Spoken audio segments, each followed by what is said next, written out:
Madam Mayor, the recording has begun. Thank you.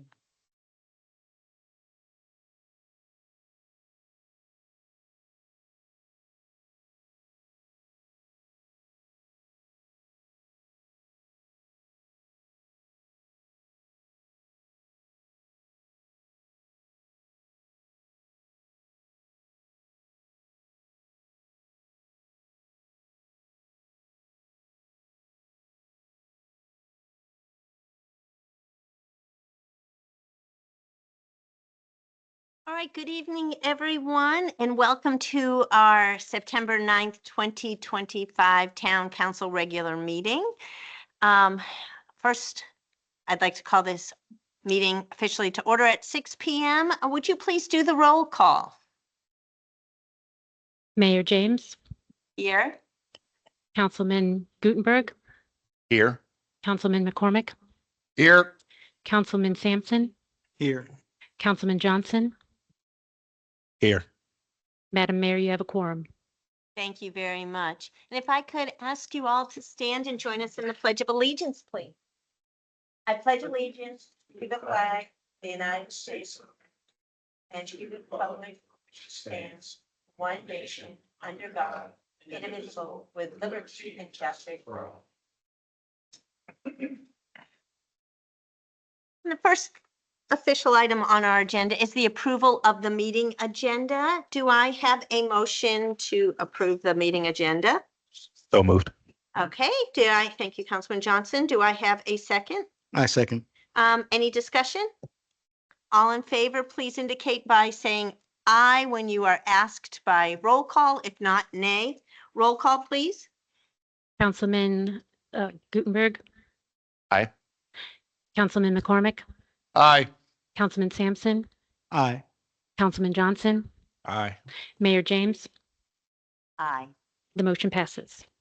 Thank you very much. And next on the agenda is our consent agenda. And before I open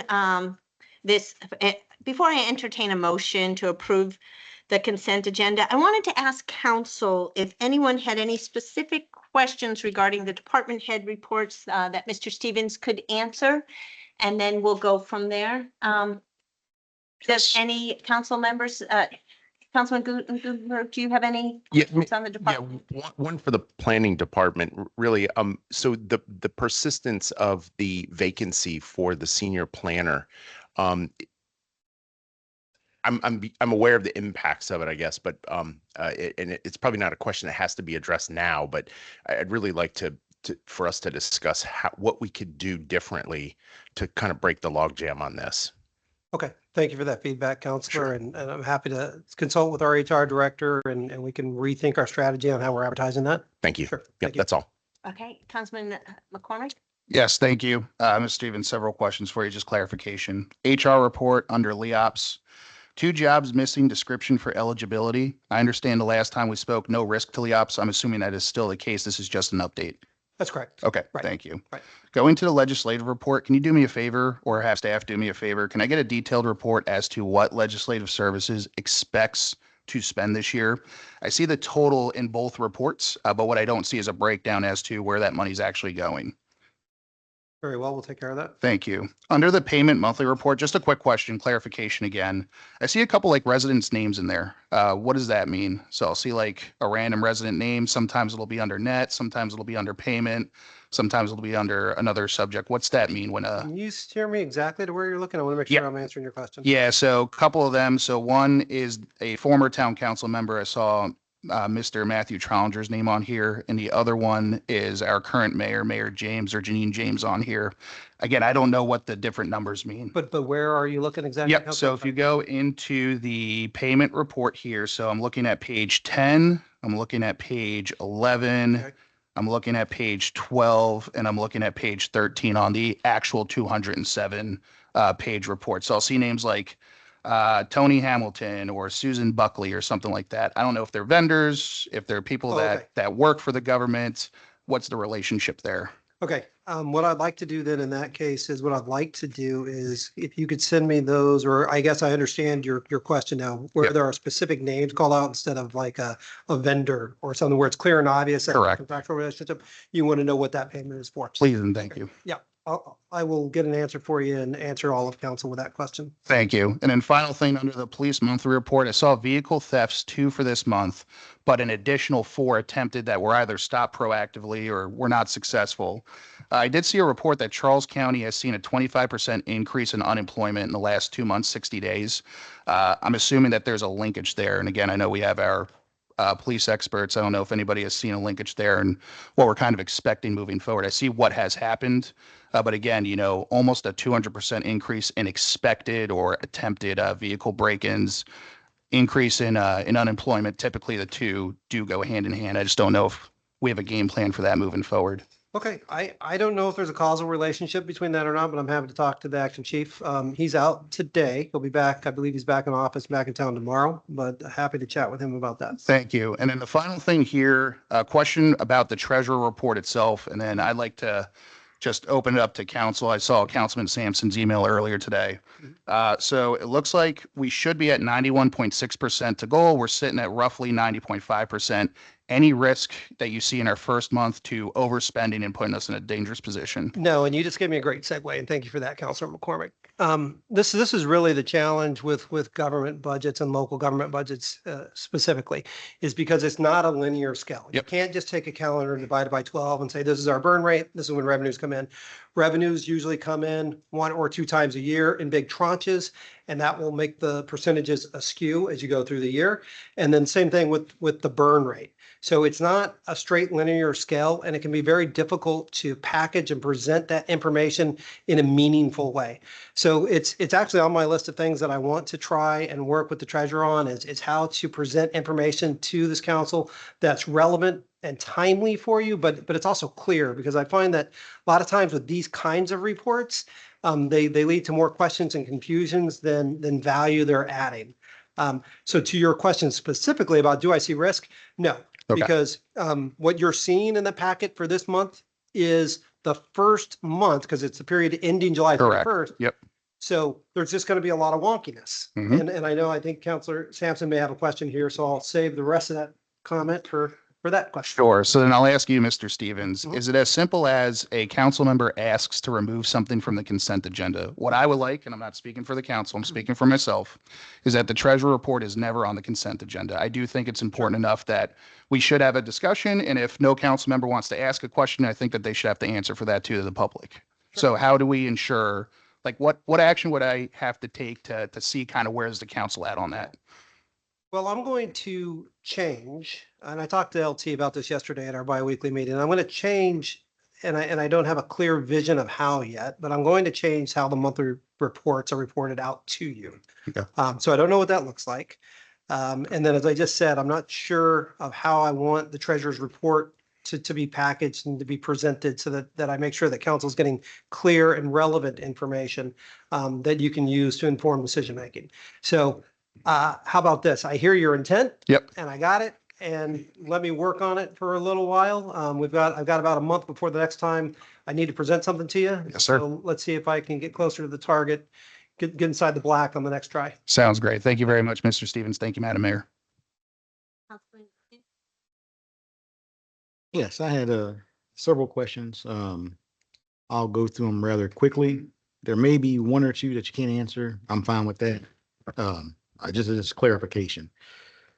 So the first thing was in the Department of Public Works. It said operator in training, and the actual comment was not actually recruiting, but can use the same candidate pool as Tech One.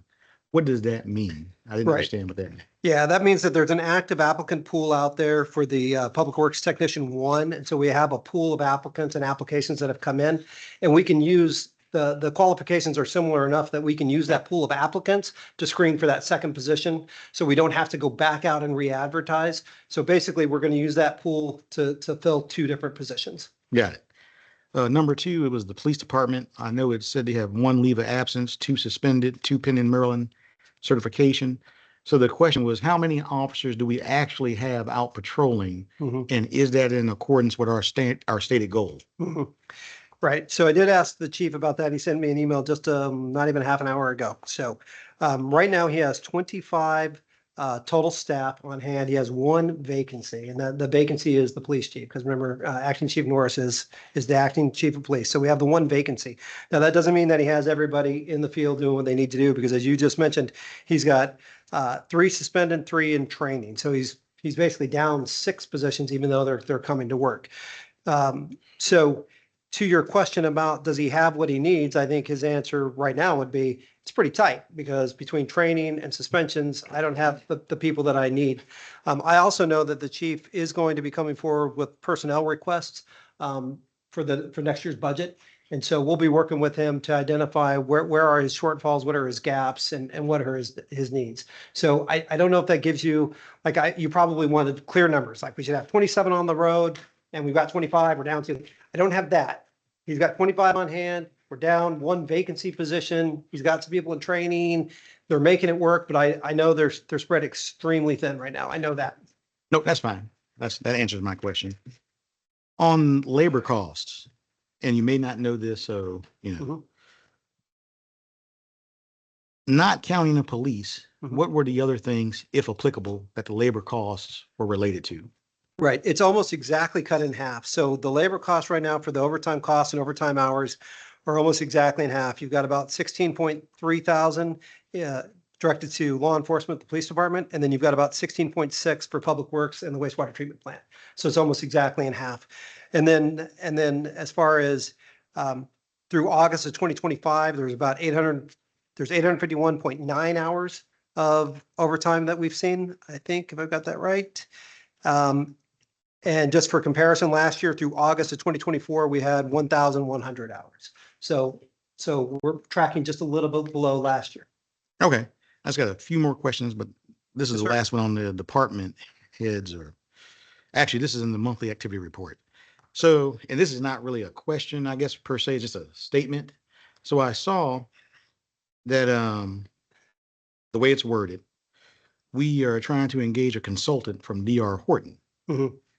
But to me, it appears to be a conflict since we provide oversight of these developers. Yeah. And so the question is, and this, you may not be able to answer this. I fully understand it. But the question becomes, if it's no cost to the town, what that tells me is that we're not paying them. So why do we care? Why should we as a council care who they Right. hire? I don't care about DR Horton at all. So why should I? Yeah. They can hire whoever. It seems more like a partnership. They hire somebody, they're our liaison, but I don't care about that. Well, here's the response to that. And let me use a project that I worked in the past. So sometimes the government staff either doesn't have the expertise or is understaffed. And so there was the solar project in the county where I came from, and it was 1,900 acres of solar panels. We didn't have the expertise on staff to handle that. So we told the applicant, we're going to have to go out and hire expertise to help us navigate this. The taxpayers aren't going to pay for that. You're going to pay for that. So the applicant paid for that position. They reported to, and they were accountable to the government. They were our agents. The applicant was paying the bill. And that's similar to what we have here with DR Horton. Because of the backlog and because of the sheer volume of work that DR Horton is placing on this department, it's creating a burden on the department. It's taking the ability of the staff to work everybody's projects as they come in because of the volume of work coming in from DR Horton. So what our planning director proposed to them was, you pay for a person, but we'll hire a consultant to help me process your work. The only work on Horton work, Horton will pay for it, but they are accountable to, and they will report to and work for the planning department. Okay. I hear what you're saying. I no need to go any further than that, but I'll just say I'm not comfortable with that, because it seems like to me, they could just do that on their own. They could just, there's no reason for us to be involved. We could just say, we need you to do it. Do you want to do it? Because they have to Well, report to us anyway, is my thinking. Unless I'm They'll be doing wrong. staff work in preparation for Mr. Dooley. So if DR Horton had staff doing work that we didn't have control over, accountability over, and they were just handing us packages saying, here you go, we've taken care of it for you, you just sign it. Nobody would feel comfortable with that. So having that extra step of they are working for Mr. Dooley and they're going to be preparing staff work that will be presented to Mr. Dooley to vet and ultimately sign and bring before the planning commission. No, I hear you. I'm just saying it just seemed odd that the developer who's working on the development Mhm. is working indirectly for us, but we are supposed to be providing oversight. So if there's a conflict between us and them, in other words, if there's a conflict, Mhm. can we just say, no, we don't want you anymore, you're done? Yes, Okay. absolutely. And how do we know, how are we checking their work? Because their work is provided straight to Mr. Dooley. It's not going back to Horton. It's work. It's basically an additional staff member for this organization that we're not writing the checks for. Okay, I mean, I understand what you're saying. I just have a fundamental disagreement. I think that we'll just leave it at that. I mean, I think that it seems questionable. You know, I wouldn't expect somebody at the local bank to manage my checkbook at home. You know, it just seems odd, but I got it. I hear you.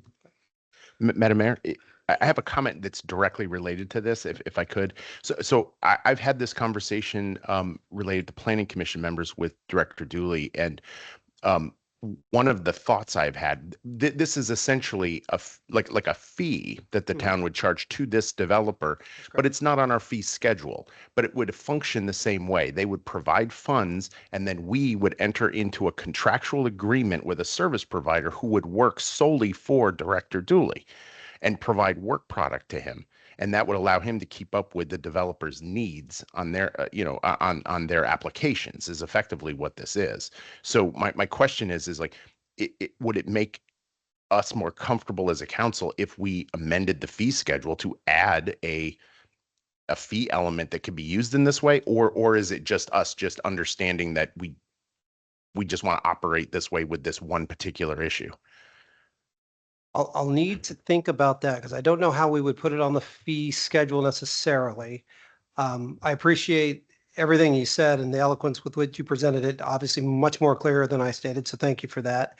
And we would be collecting it from the applicant. So and not the community at large. So I really need to think through the fee schedule piece. Okay, understood. Yeah, thank you. Would it be like Plan Check? So Plan Check we have on as a fee, and it is not being absorbed by our residents, but it is by, so along with what Councilman Gutenberg says, maybe it could be something similar to that. And just to piggyback on that question there, who is screening this applicant? Is it provided by so it is our applicant, the only, and that's what I thought it was when I read it. So it is our hire. Correct. It's just paid by somebody else. Correct. Okay. So they have to match, so it's nothing nefarious that they're working, undercover for a developer or someone else. He or she will be an employee of the town, but being paid by the developer. Correct. Okay, thank you. All right, any other questions? Yes. On to the treasurer's report. I think Councilmember McCormick already asked one of the questions. Let me see. Oh, and I think you've already answered this question. So if you have, just let me know and I'll move on. On page 26 of the agenda packet, and this is the whole agenda packet, the one titled General Fund FY26 Budget versus Actual, I noticed, and I think you might have already mentioned this, the expenditures for administration and emergency preparedness were high, especially for emergency preparedness. Is that something that we ought to be concerned about? Because it seemed like we're almost spent out in July, the whole budget for emergency preparedness. No, we shouldn't be worried about it. And the reason is really easy. It's because that's an annual contract. We pay it once a year and we paid it in July. So that budget is probably, that line item is probably just about spent for the rest of the year. There might be a couple of things over the course of the year, but it's absolutely nothing we need to worry about. Got it. Same question on page 29 for water fund review and expense overview for contracting services. And like I said, you may not know this off the top of your head, but what are those in the general sense? I mean, I don't expect you to break anything down, but what are those contracting services? Because we're spinning that down pretty quickly also. That one, I don't know and this is an assumption, so I need to be careful here. But because it's the new fiscal year, my assumption is that we probably paid a number of our annual contracts in Yeah. July. And the last one was on page 30, where it says sewer revenue and expense overview. For July, we had a deficit. And I know we've run deficits the last several years. So, and once again, you may not be able to answer this. So this is not like a trick question. If you can't answer this.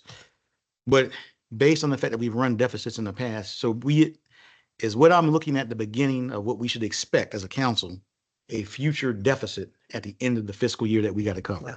I don't think so, but it's way too early in the budget year to know, because it is the first month of the Yeah. budget. And so again, like I was explaining earlier, revenues and expenditures aren't linear. And so we'll see a tranche of revenue come in, and that number is going to look good for a while, and then we'll see some expenditures. So right now, I'm not worried about it, but this is why we track it throughout the year too. If we get to the January report, I think that'll give us a better indication of, that'll be a better sample, Okay. and we'll know more then. But at month one of a 12-month budget, I'm not concerned right now, Counselor. Okay, thank you. Councilman Johnson, do you have any questions? No questions. I provided Mr. Stevens feedback early in the week. Yeah, and I appreciate that, sir. We're going to work on it. Thank Thank you. you. All right, so hearing that, and thank you all for your questions, do I have a motion to approve the consent agenda as presented? So moved. Thank you very much. Do I have a second? Second. All right, any discussion? All right, if you are in favor, when a roll call comes along, please say aye. If not, say nay. Could we please have a roll call? Councilman Gutenberg, Aye. Councilman McCormick, Aye. Councilman Sampson, Nay. Councilman Johnson, Yes. Mayor James. Aye. The motion carries. Thank you very much, which brings us to our presentation of the evening, which is La Plata Water and Sewer Infrastructure Strategy for Sustainable Growth. And before I hand the reins over to you, Mr. Stevens, I just want to say, wow. Thank you for quite a thorough presentation or agenda item on this. I'm looking forward to the presentation.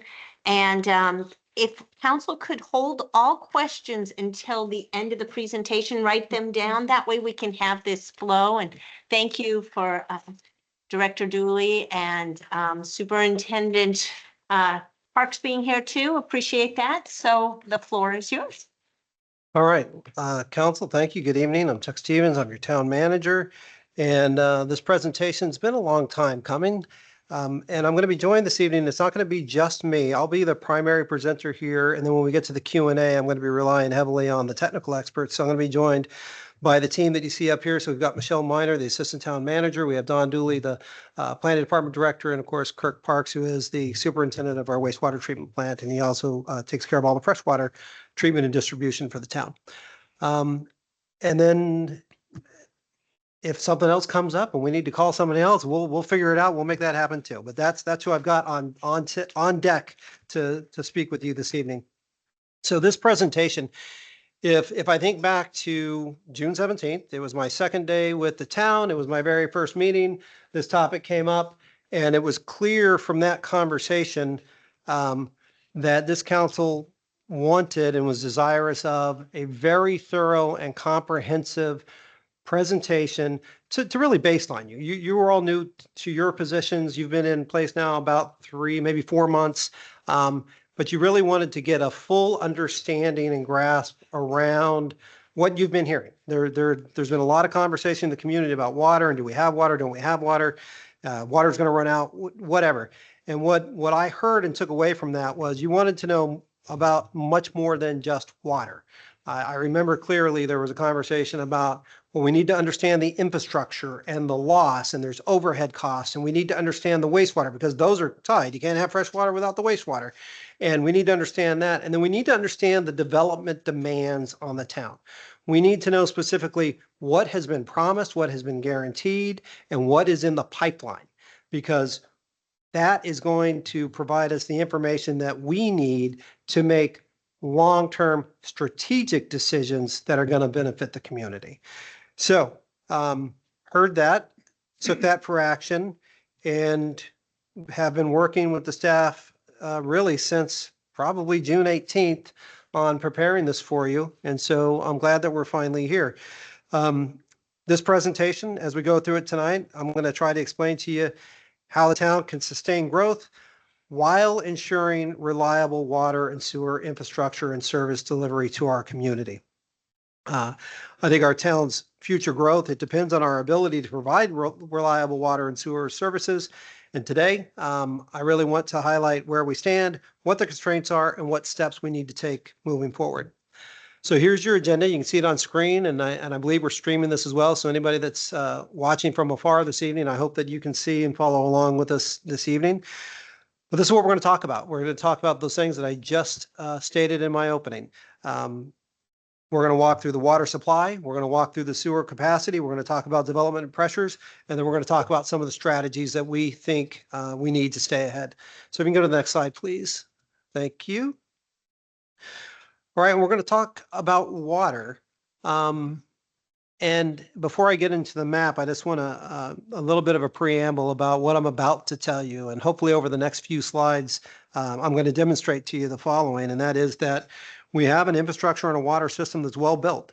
But the real bottleneck is not going to be the pipes or the treatment.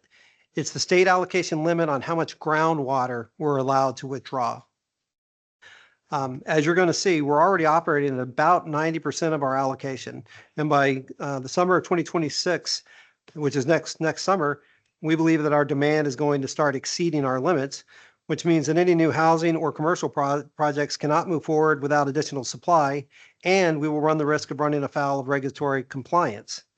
Now, meanwhile, we are going to be investing, more than $5 million over the next few years in infrastructure upgrades, things like smart metering, AMI, those kinds of things. But those actions are not going to solve the supply constraint. To grow responsibly and remain compliant with our permits, we must address the supplemental water.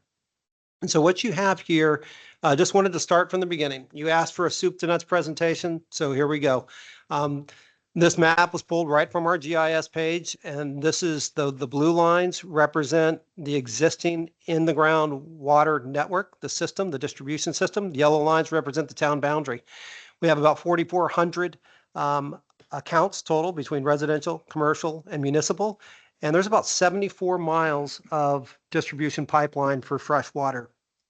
So as you can see, we've built a substantial network, but now it's hitting a wall of what we're allowed to withdraw, not what Mother Nature can provide necessarily, and not what the infrastructure can handle, but what we're allowed to withdraw based on our permit.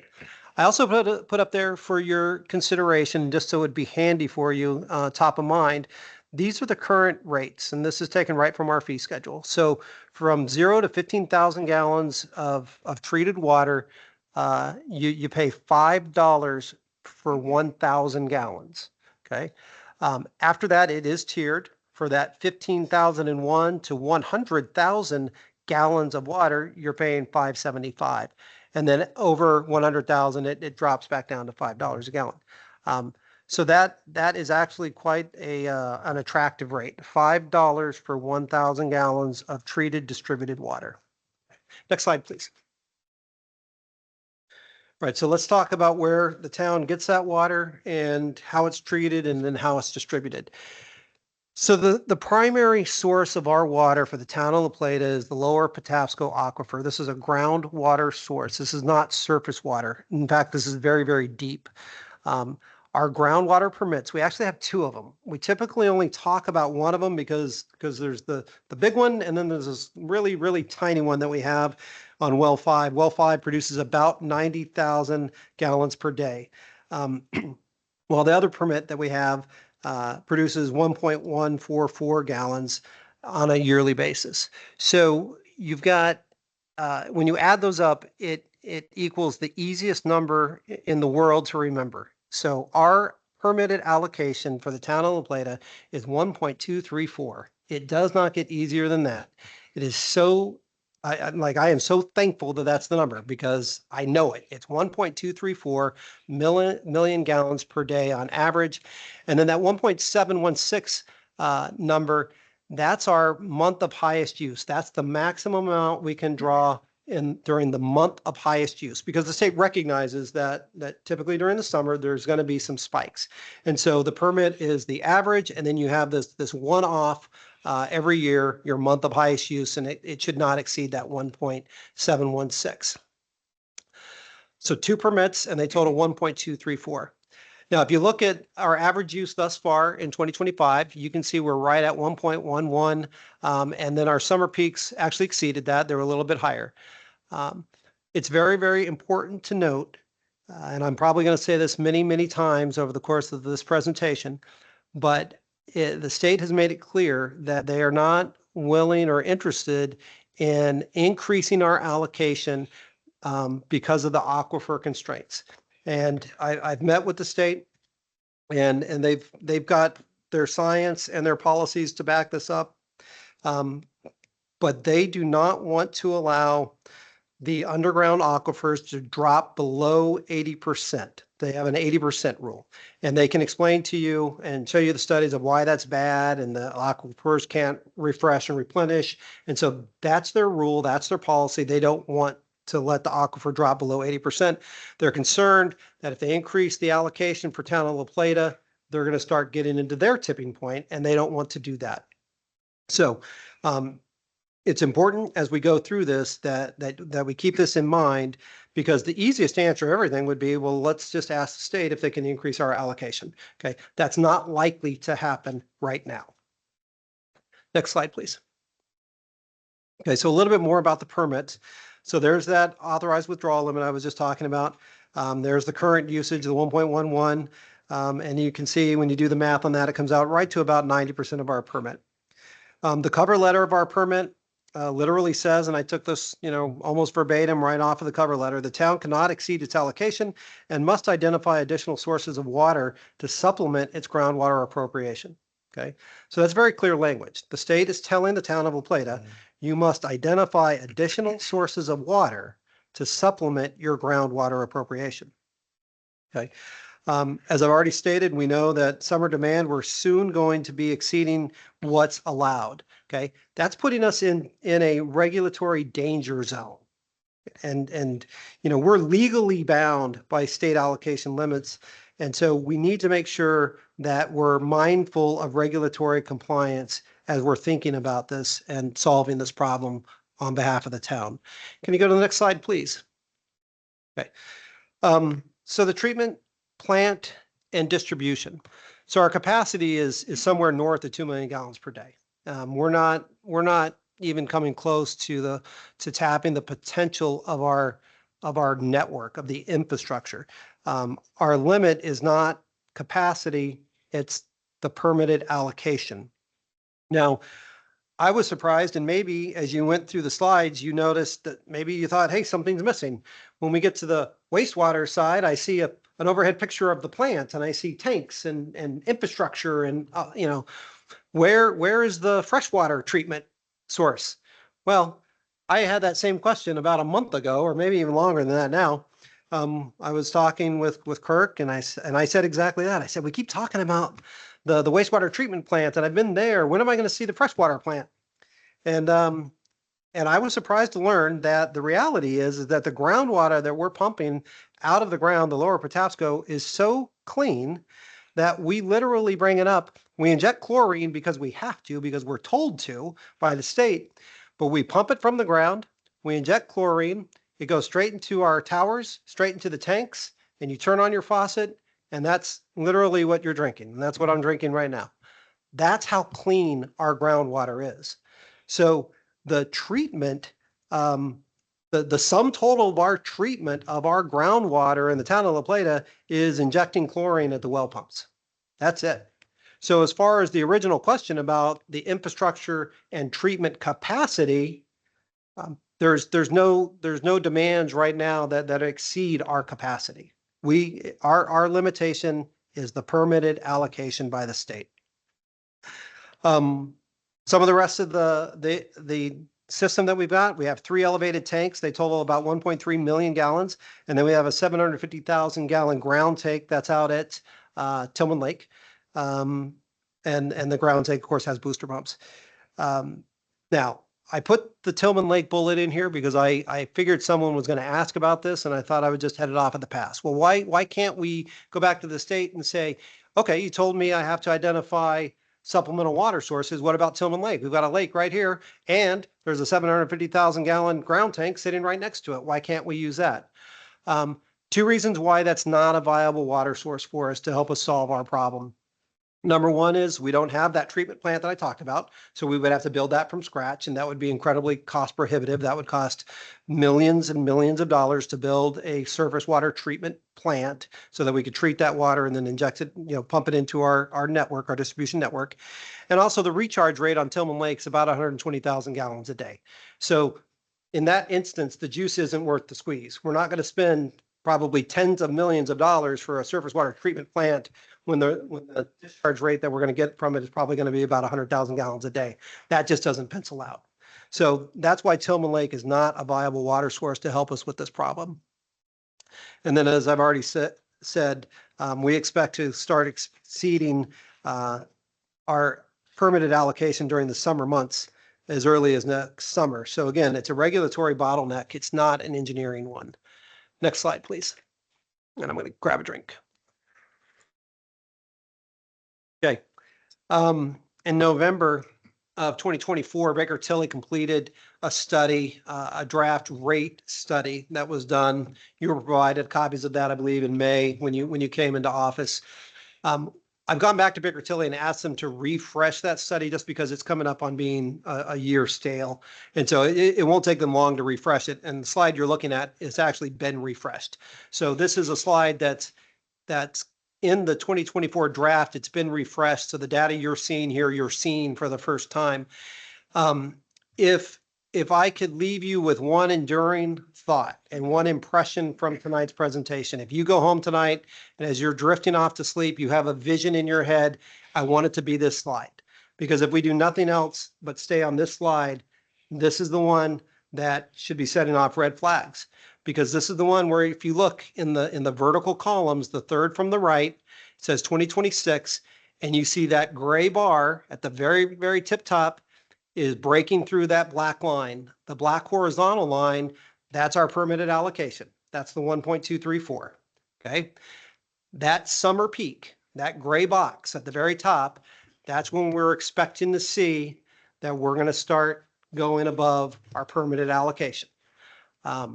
And that's probably the most important takeaway of this entire presentation is we are at a point now where we see the problem, we know what's going to happen, and we need to take action so that we get to a point where we're ensuring that the town stays in regulatory compliance with our permit. Yeah, okay. Next slide, please. So the capacity analysis and projected demand, we're going to get into that into the development, and you can see it goes off the charts. It's somewhere north of 2 million gallons a day. If every single planned and envisioned visionary development were to actually come to fruition, we would be somewhere north of 2 million gallons a day. But you can see our seasonal peak is we believe we're going to start breaking that 1.234 threshold by summer of 2026. Our allocation limit is 1.234. And we absolutely have a pressing need to identify alternative water sources. And I would also recommend and suggest that the town and the council start thinking about conservation programs, because it's not just about, identifying more so we can consume more, right? It needs to be both sides of the coin. What are some of those things that we can do to be more conscious and aware and reduce our overall usage, because that's going to factor in as well. So what are conservation policies that the town could adopt? I don't know that this is a conversation that we've had since I've been here, but it's probably something that we need to start talking about. I mean, we could talk about, like, first of all, let's make sure that we get good advanced metering and leak detection. because every drop of treated water that's leaking is not going to the consumer, but it's counting against us, right? So if we can identify leaks and seal them up, that's going to benefit us. Universal metering to make sure that we're tracking water use. These are things that we should be thinking about. Water recycling and reuse. Purple pipe technology. Reusing instead of the outfall from the wastewater treatment plant going into a tributary, is there a way, and should we be thinking about policies to reuse that treated water? There are ways to do that. Those are things that we could start thinking about.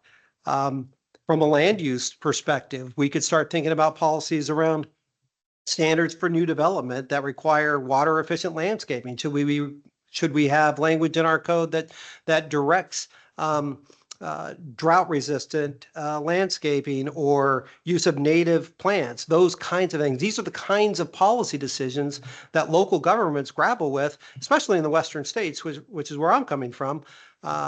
These are the kinds of things, because you don't have water, and getting an additional water source probably is never going to be an option. So what can we do better to use this precious resource that we have? So I just put that out there for the council to consider. It's not just about let's find another source. Let's also think very hard about how we can conserve, track, monitor, and use what we've got responsibly. All right, next slide, please. Okay, I mentioned this in my preamble that we've got money set aside to invest over the next handful of years. I mentioned the AMI meter data collection replacement, the lead service line replacement project. Obviously, we've got to buy some new vehicles along the way. Well, equipment upgrades. In fact, council just took action. One of your agenda items this evening was emergency well repair that we've got out on well 11, which is our primary producer, went down. So we've got to make sure we're taking care of the equipment that needs taken care of. And then that meter replacement program. But we've also got in the budget $2 million in our capital, and that line item says simply connection to the Charles County water system, because this has been something that has been foreseen for quite a while. I don't know that this $2 million actually buys us a pipe that connects to a pipe that brings water. I believe it has to do more with engineering and design. But the fact that the money is in the budget is very, very important, because it's a clear indicator that the council prior has thought about this. They got it in the budget. This council adopted that budget, and it's good that we've got that there. The last thing I'd like to say on this, so capital improvements, don't forget the major facility fee. And so the major facility fee is essentially, it's an impact fee. And what that is for every new development, every construction of every new unit that comes online, there is a fee that's collected. I believe it's right around $21,000 right now. And that's an impact fee, and it's to offset the impact of that development on the infrastructure that has to provide services to it.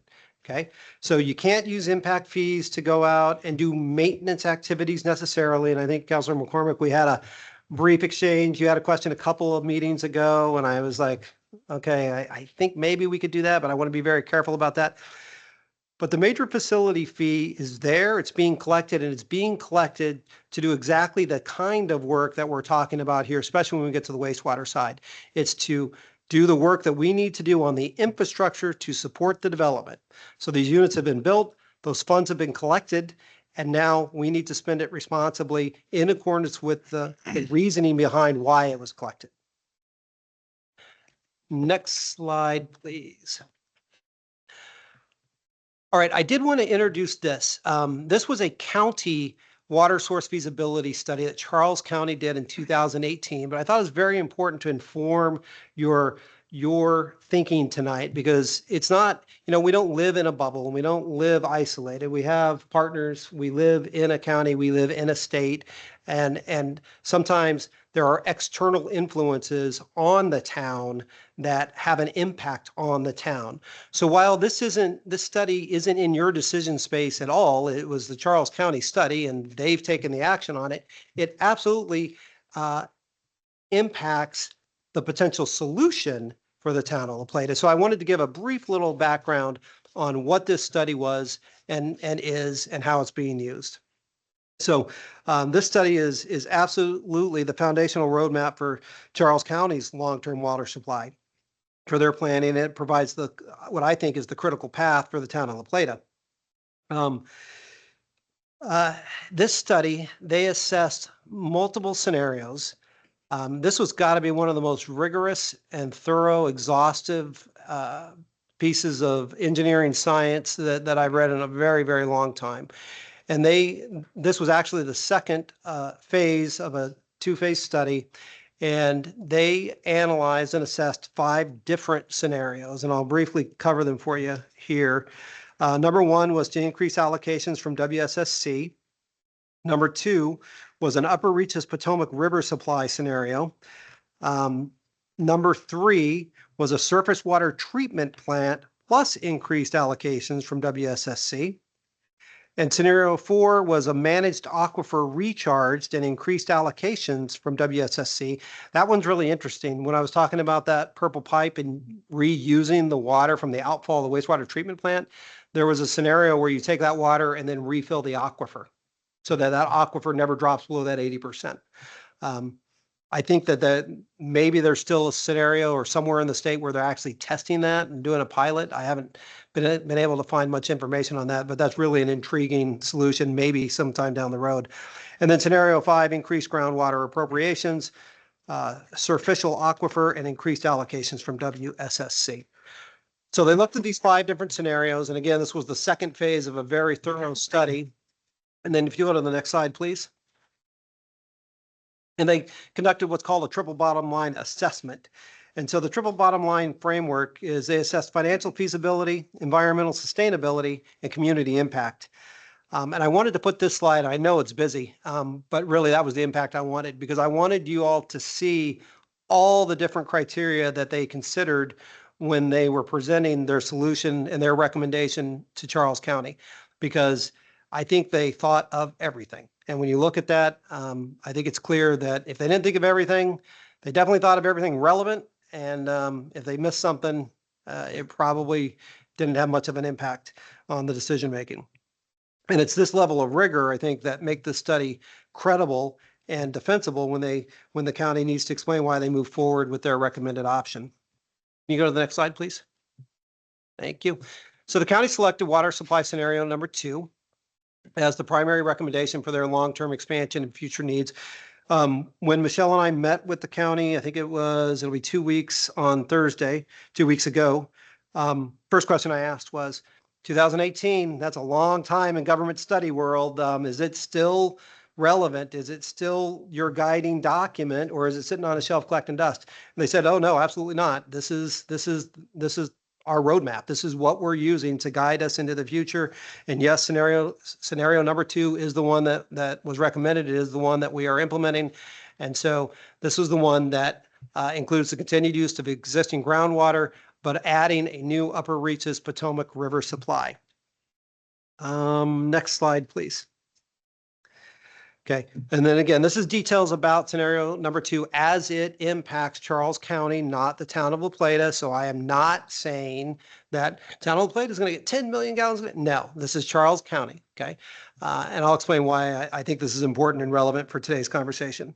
So as you can see, the county made the selection, and you can see from the data on the slide why it was a good choice. It's the product of an exhaustive scientific study.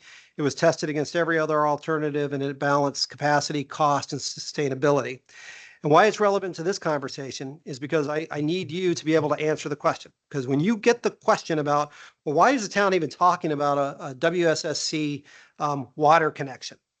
Well, the answer is really simple, because the solution to the town's water problem lies with our partnership with Charles County. Okay, our solution lies in our partnership with Charles County.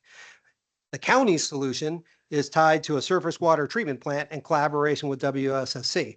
So by the transitive property, we are talking about WSSC. That's where that connection comes in. Okay, our solution is tied to the county This is the scenario that the county has selected to address their long-term needs. So when people ask you, why is the town even talking about this connection with WSSC?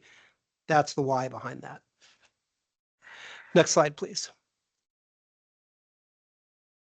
Okay, so that's the front end. That's the water. And now we're going to go into the wastewater side. We're going to talk about the sewer and the treatment plant. And as I'm going to demonstrate in the next few slides, our treatment plant is reliable. It has a phased expansion plan to take us from 1.5 million gallons a day to 2, and potentially 2.5 million gallons. I think that's a long-term conversation. I don't believe that it's relevant or pertinent to this conversation tonight, or maybe even to this council. I think 2.5 is probably on a 10-year horizon. 2 is definitely in our face, and we need to be talking about that. 2.5, I'm not sure. But as you're going to see, we're already running about 90% of current capacity, which makes our expansion urgent. But unlike the water system, sewer upgrades are under our control and are already underway. Next slide, please. Okay, same thing here. Went to the GIS page from the town of La Plata, pulled up our map. The green are the sewer lines, the red dotted lines are the pressurized main lines, yellow still the town boundaries. We still have about 4,400 accounts, got about 71 miles of pipes. I want to call your attention to the rates though. They're very, very different. Very different. Almost $15 a gallon for sewer, for wastewater treatment. So when people talk to you and talk about their bills, they're not talking about their water bills. They're talking about their wastewater bills. Okay. $5 for 1,000 gallons for treated water distributed to your home, $15 per 1,000 gallons for wastewater. So 3 times the cost. As you can see, the system closely mirrors the water service coverage, and it's got some headroom to grow, but our growth is soon going to push its limits. Next slide, please.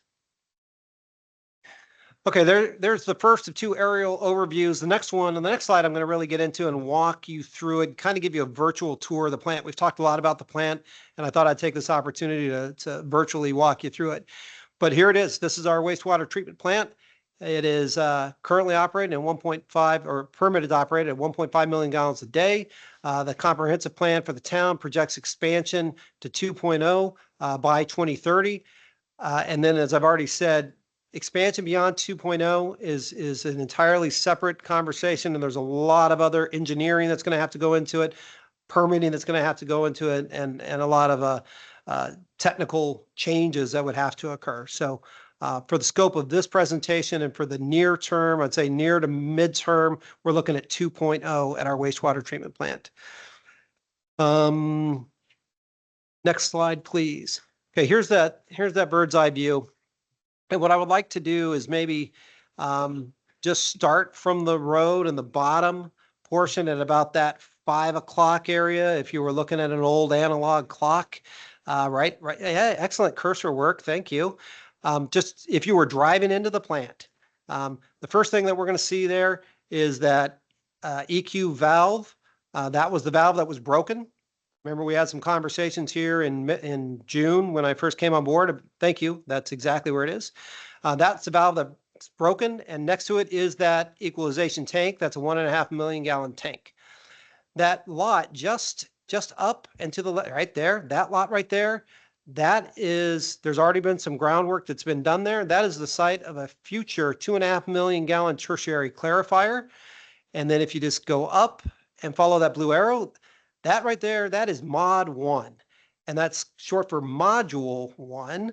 That's the one that just converted to the new technology. That's the new SNDN. That's the pilot that was just completed.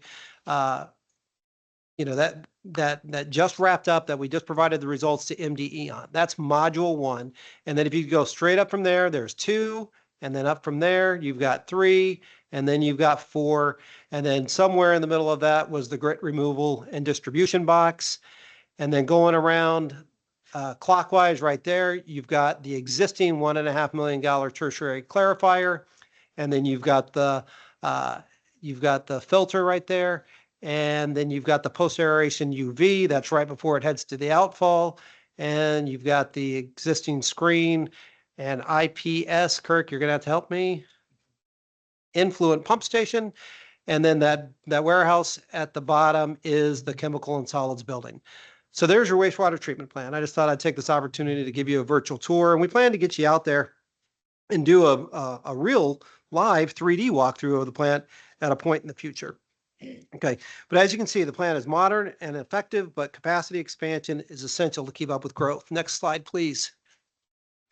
Okay, here's some historical performance. Really not a lot to talk about. The plant has performed reliably at nearly 80% of capacity, though, as the council is aware, there have been some compliance issues over the last few years, and we're working through those. They are mostly related to heavy rainfall events, coupled with increased I&I and aging infrastructure. Next slide, please. So its design capacity, its physical capacity is 1.5 million gallons per day. Its permitted capacity right now is 1.5 million gallons a day, but our permit, and you can see the quotes there, actually says upon completion of construction and commencement of operation, the plant will be allowed to discharge 2 million gallons per day under the current permit. So MDE is already prepared for us to come in and say, hey, we've done the work, we've made the upgrades, we're ready to go to 2. It's already written into our permit. Okay. Now these numbers here, I want to call out the time frame. January through June, you can see the 1.36 average daily influent. And then again, January through June of 2025, 1.31 million gallons per day, average daily effluent. Those numbers, much like the budget, it's not a linear curve. So the first half of the year, we usually have more rain, more I&I coming into the plant. Monica, I don't know what that, there's some kind of alert on the screen. I don't know if you can get rid of that for us. Thank you. And so these numbers are what we're reporting, but we also know that by the time we do a full 12-month calendar look and we have the drier months in the summer and into the fall, those numbers are going to come down a little bit, okay? But not a lot of it. They're going to come down a little bit.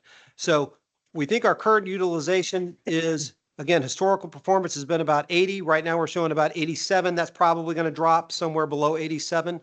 So I just wanted to call that out for your attention, that those numbers, they're a little bit high. We expect them to level over the course of a full calendar year. But don't forget that our permit already gives us 33% more capacity. We just need to finish the work. Next slide, please. Okay. And when I say it's been a phased expansion strategy, it predates certainly me. The first phase of that was completed in 2014. So that was the enhanced nutrient reduction upgrade. And so those other 3 modules 2, 3, and 4, they're still working with the ENR. And then module 1, we just upgraded to SNDN. Phase 2, this is our expansion to 2 million gallons per day with the infrastructure upgrades that are already in progress. And that design has already been approved. And then the long-term goals, I've said that 2.5 million, that I think it's definitely a conversation for another day. That's at least a 10-year horizon or more. Next slide, please. Okay, that being said, it doesn't mean that we're not going to think long-term. So even though our target is 2 million gallons per day, I want to call out that the upgrades that we're doing, we're going to make sure that we over-engineer the system so that we have that capacity. So that tertiary clarifier, that dirt work that I showed you, and this is the site of a future 2.5 million gallon per day tank is going to go there. Yes, 2.5 million. I know our target is 2, but this gives the town, future town leadership, it gives us flexibility and options when the time comes to make future decisions. Okay. And so should the need ever come to expand at 2.5 million gallons, the additional capacity will be there. And putting it now doesn't mean that it's going to go to waste. Okay. By building in that excess capacity now, that's going to help us with those heavy rainfall events and the I&I challenges that we have. So that's going to help us come back into compliance and stay in compliance. So this is definitely one of those where the bang is worth the buck. If we're going to have to build a tank, and we know that we are, let's don't build it at 2. Let's make it at 2.5. It's going to help us stay in regulatory compliance. It's going to help us handle those high flow events, those heavy rainfall events, and the I&I. So that capacity is not going to go to waste. Next slide, please. All right, so that was your water and your sewer, and now we're going to talk about the development pressures that are going to be on both of those systems. So our planned growth, it aligns directly with the state housing and smart growth priorities, and we're positioned to continue to serve as a hub for new development. The challenge is that every project in our pipeline, both residential and commercial, is dependent on resolving the water supply issue. Without additional capacity, our approvals stall and our regulatory compliance is at risk. Next slide, please. So here, I just put on the slide for you so you can see that our growth plans align directly with the state housing and smart growth priorities. I think this is important because if we ever do get to the point where we need to go to the state to ask for help at any point in the future, I think it'd be good that we can demonstrate, hey, like, here's the state priorities. The town's doing what you've asked it to do. Now help us help you by coming into compliance. Next slide, please.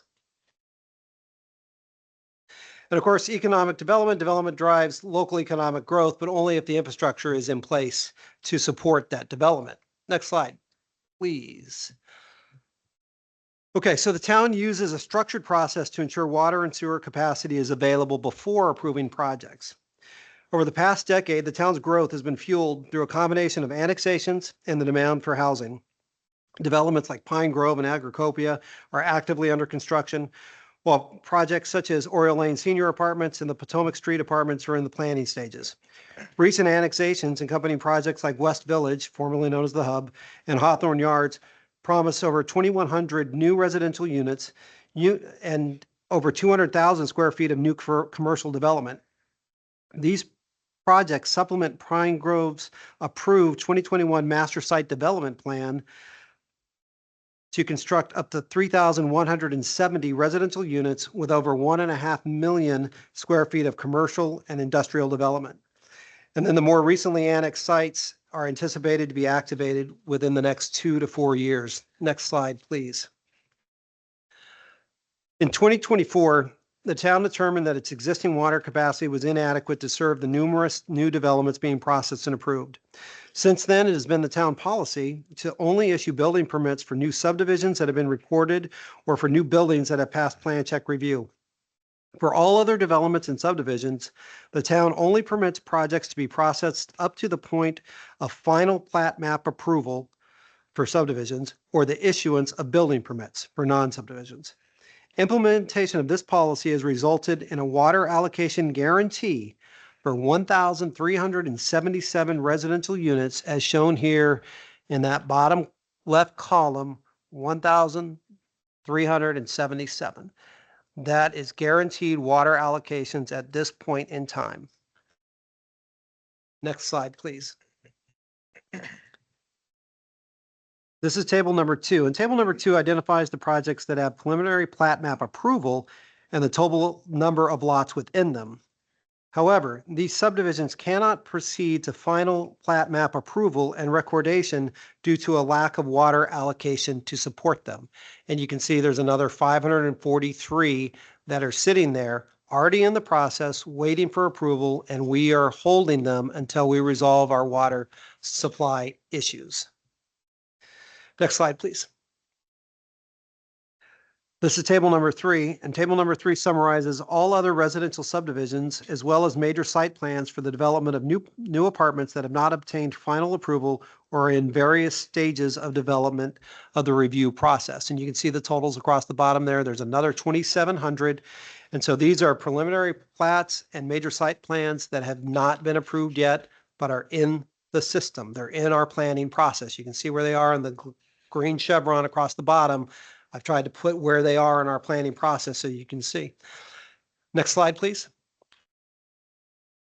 This is table number 4. Table number 4 represents the project sites that have been annexed into the town of La Plata within the past 5 years. These sites may become active during the next 2 to 4 years after their respective annexation development waiting period ends. And if you look there, you can see there's another 21 to almost 2,700 units that have been annexed, and they're in a holding pattern waiting for their development waiting period to end.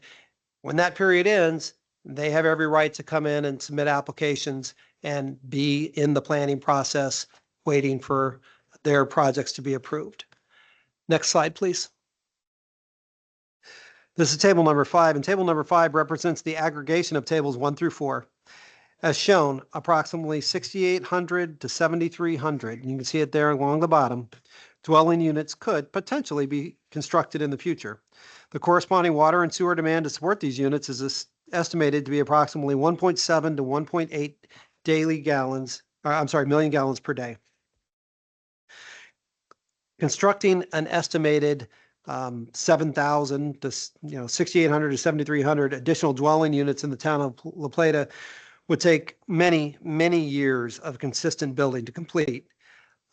So don't forget, though, in that time, there's going to be a lot of factors that influence that as to whether or not those housing units actually come to fruition. Things like demand for housing, the interest rates, construction costs, the labor market, and other economic considerations.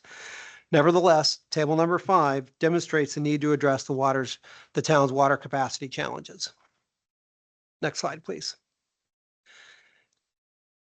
This is table number 6, and table number 6 provides a rough estimate of the commercial and industrial square footage of new development that may be constructed in town based on anticipated projects. However, these numbers may significantly change due to market demand for brick and mortar buildings. Over the years, many commercial and industrial properties have been converted to other uses, particularly residential development, as online shopping and business services no longer need a building footprint to support commercial sales and other transactions. Without knowing the square footage and specific types of commercial and industrial projects that may be developed in the town's future, it is difficult to accurately estimate water and sewage demands.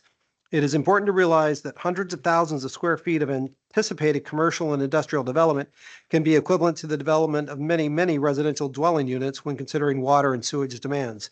However, the daily water demand for a residential dwelling unit is by far the greatest water consumer in the town of La Plata. Next slide, please. Okay, and I'll call back to the Baker Tilly report. Again, this is something that you saw in the draft of the 2024 that was provided to you in May of this year. This has been refreshed. So this slide has been refreshed for this purpose. And this table shows our actual documented average water use by customer type. For residential accounts, the data demonstrate that the town's actual usage averages about 179 gallons per day. And I've highlighted that in yellow for you on this slide. However, for all the development planning slides that we just went through, that I just showed you, for all of those slides, staff were required to use the state mandated planning factor of 250 gallons per day per household unit. That 250 number isn't based on our actual performance, because our actual performance is saying it's 179, but it's a standard set by the state to ensure adequate capacity planning. So if we wanted to use our demonstrated 179 gallons per day figure for planning purposes, we would need to formally present our study to the state and try to get to the state to approve that for our use for planning purposes. If that were to happen, that would significantly change those projections. Until then, all new development capacity must continue to be calculated using the higher 250 gallons per day standard, even though our actual water use is significantly lower. This gap between the state's planning standard and our real world efficiency means we're planning more conservatively than our actual use requires. Next slide, please. Okay, I've talked about the November Baker Tilly draft water study. Again, it's being refreshed, but I did want to call this out, and this will be a conversation more for our budget meetings than it is for the purpose of this meeting, but I did want to put it in here because it is relevant. Everything comes down to money, and we know that. So the Baker Tilly report recommends an increase of water rates to 4% annually, 2026 through 2032, and then reduce it to 3% thereafter. So modest rate increases would continue to fund operational infrastructure needs and keep the system financially sustainable. And if you're doing the math at home, a 4% rate increase on the $5 per 1,000 gallons would be $5.20. So next slide, please. Okay, let's get into some of the key takeaways. So I think I've covered this pretty thoroughly. The town is approaching its maximum withdrawal rate. In fact, we're in a race against time. Summer of 2026, I think, represents a tipping point where the water demand is going to begin exceeding our permitted allocation limits, and should be a a flag to this council that we need to have some hard conversations about how we're going to address that. Again, there's a legal requirement for the town to ensure an adequate water supply before building permits or subdivisions are approved. Next slide, please. Your key takeaway from the water system. The biggest barrier to development is water allocation, not treatment or infrastructure capacity. And your key takeaway for the wastewater side is our system can support the growth once the planned and programmed upgrades are complete. There's 7 different systems we need to upgrade. We know what they are. We've got a plan to do it. Next slide, please. So this really comes down to a regulatory constraint. State law prohibits issuing building permits or subdivision approvals without adequate water supply. This is a legal requirement, and this is the barrier and the constraint that the town is facing. Next slide, please. Current status of conversations with Charles County. Obviously, there's been ongoing conversations over the past 14 months. I know that this statement has caused some confusion. The lines of communication with the county have absolutely been open. I know that our town attorney at the time was talking with the county attorney, but that staff level, get in there, roll up the sleeves, have the hard conversations, negotiate terms of an agreement. Let's get the agreement across the finish line. That really hasn't happened because when the town lost 2 key positions, those kinds of conversations they haven't happened. We lost a lot of momentum and those conversations stalled. The 2 key positions, of course, were the town manager and the planning director. So if you're thinking about anything to do with whether it's an APFO or contract negotiations that are going to impact development and the water impacts development, your planning director is a key figure in those conversations, as well as your town manager. And absent those 2, as I said, those conversations really stalled. Lines of communication always open, but the hard staff work, like I said, lost a lot of momentum. So the solution remains in progress. We are exploring a wholesale water purchase agreement with Charles County.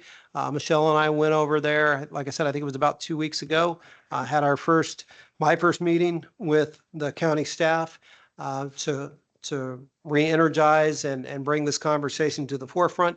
I thought it was a very productive meeting. I think they would probably characterize it the same way. So we're off to a great start in a partnership. I don't think either of us left there with any surprises and no hurt feelings, which is great. So next slide, please. Our recommendations, and again, I don't know if recommendations is even the right word here because this is a conversation. There's no motions to be taken tonight, no voting that needs to happen. This is a informational presentation for council, but the staff is going to recommend that we do the things that's on the slide here to secure the town's future. We need to finalize the county water agreement. I believe we need to do that as soon as possible. We've got to invest in the upgrades on the wastewater treatment plant, and we've got to get those done. And we need to make sure that we're phasing growth responsibly. We've got to make sure that the planning commission are approving projects that are synchronized with the capacity of both the water, the sewer, and our permitted allocation. And I think that's why the partnership with Charles County is critical. By finalizing a wholesale water agreement and continuing our infrastructure investments, we can ensure La Plata is ready to meet housing, economic, and community needs well into the future. And I think that's it. Next slide, please. Council, did you have a question? Oh, there's no questions at all. Oh, okay. Thank you very much for that presentation and explanation. I'm going to ask one question, then open it up because I have had this question asked to me several times. So why do we need a water agreement? Because wouldn't this just stop growth? If we don't enter into anything else and there's a big cry for overdevelopment and all that, why not stay status quo? And all those that are waiting to develop, sorry, we don't have any water allocation and therefore growth stop. Right. Well, I hope I made it clear in this presentation, the answer to that question. The answer to the question is we're not going to be in regulatory compliance. Okay. Summer of 2026, we think we're going to start peaking above. And then I think if we go back to that slide, Monica, if you could find that slide with the Baker-Tilly graph, it's the turquoise one. The one we'll be dreaming about tonight. The one you're going to be dreaming about. All right. Yeah. I think it was 2028 where you're going to see the average daily use is consistently above right there. Thank you. Yeah, 2028, you can see that turquoise number is above our permitted allocation. So if we don't approve another project, okay, we've already got 1,377 approved. Those aren't built yet. Not all of them are built yet. They're going to be built. Construction is underway. They're going to be a demand on our system. We are going to be out of compliance with our permit. That's the answer. Okay, I just wanted to make it very clear. All right, Councilman Gutenberg, I'm going to start right. with you. You can All right. kick this off. Thank you. Yeah, a couple of comments and maybe just one or two questions for now. Boy, this seeds a large crop of questions in the future, right? First of all, this is an amazing amount of detail, and what you and the staff prepared, I think, is going to serve residents and this council really well in the conversations that we have to have coming up. And it enables conversations that I only dreamed we could have when we were going through the campaign process. In particular, you know, this slide with the average water demand by class, I didn't think we were going to get to that in this report. Like, so I am blown away by the tables, and I can imagine being able to frame conversations much more objectively when we talk about things like conservation projects, right? Because prior to this, it's kind of a feel-good thing. Oh, we should conserve because it's good, but how much money do you spend to feel good, right? This allows us, without getting too specific into how I would lay out some of that math, but boy, I can imagine being able to sit down with folks and say, well, if we conserve this much based on these numbers, we could estimate the cost and the benefit to a conservation program that would be critical for us deciding if that is worth the resources. And also, very importantly, you know, I think back to some conversations I've had with people about sort of the history of the town of La Plata, right? And back during when the tornado happened, one of the comments that somebody that served on council at that time told me was that one of the reasons why La Plata got so much help from outside agencies after that tornado happened is because La Plata had plans. They had detailed plans that could be enacted. Right. And so the data that we have here, I can see us starting to develop into more robust plans for our capital improvement plan and for other resource needs that we have that would allow us to frame conversations with state delegation on things like access to state funding for infrastructure for like pipes in the ground. You know, the water loss rates that we see in these tables are significant, right? In the 30% kind of category. And what residents should understand is that that's not because of new development. That's not a problem from new development. And to the mayor's point, if even if it were possible, which for a lot of reasons it's not, right? Because we don't govern ourselves autonomously here. We're subject to the laws of the state of Maryland, the Maryland Land Use Act, and past agreements that the council has made, not this council, but the council is more enduring than the people sitting here, right? And so the town has made decisions over the past several decades that have us in this place. And there are commitments that this council has to honor that the town has made. And so we have to follow through with that, but this gives us the context to do that in a way that's more managed, that I'm very excited about. And with you know, you mentioned the priority funding areas, right? Like that is such an interesting area that of Maryland state law that designates an area for a focus for special access to funds. And it's not just a thing too, I think it's important to understand, a thing that happened to us. Those priority funding areas are something that municipalities have to participate in. So back when we first became an area designated for that, and the things that brings with it, we as a town participated in that. And so we've got to manage our way through that at this point. And I think this context allows us to have those conversations with like the state delegation, you know, with developed plans and context if we as a group prioritize them. And so this is where I'll get to, you know, what is also happening this week. I think the timing of this and the quality of this could not be more important to the planning that we have to do for priorities later this week at that retreat.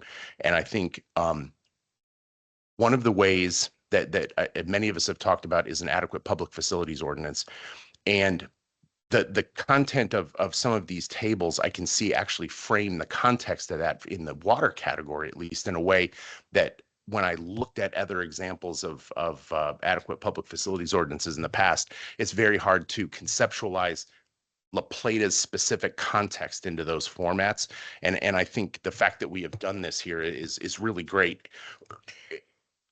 You know, you also pointed out, though, that there's an opportunity here I want to point out, because I think you mentioned that in 2024, the town realized we didn't have as much water allocatable as what we have in needs. And so you have done something to correct that accounting at this point, right? When I say you, I mean town staff has done that here effectively.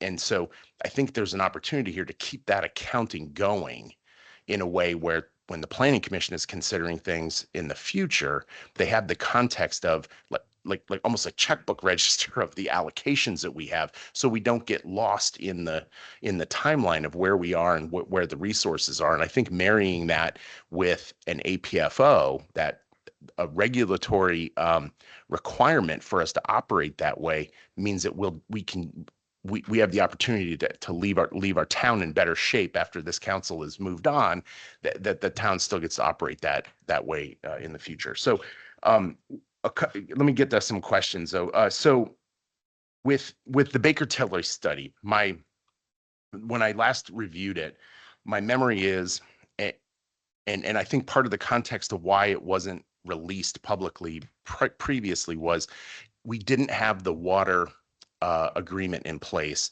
And so I think the Baker's Tilly study, I think we should understand, and this is a question, it does not contain the context of the cost element of a water agreement. So when we forecast out those Baker Tilly numbers, that is as if we were still pumping it out of the ground and not assuming that we have a new source that has a different cost structure. It's my understanding that the Baker Tilly made some assumptions about what the water would cost based on charges that WSSC is charging other entities. Okay. So that 4% was factoring in based on assumptions, not on actual terms of a contract that we have in place. Okay, that's really good to know. So that it does take into account in the forecast Correct. some assumptions about that. Okay, understood. And then with the water allocations, we have both I&I, which is infiltration, into the sewer lines. That affects capacity in the sewage treatment plant, as we know from past briefings from you as well. And likewise, a similar issue with the water delivery system lines having water loss in the close to 30% category.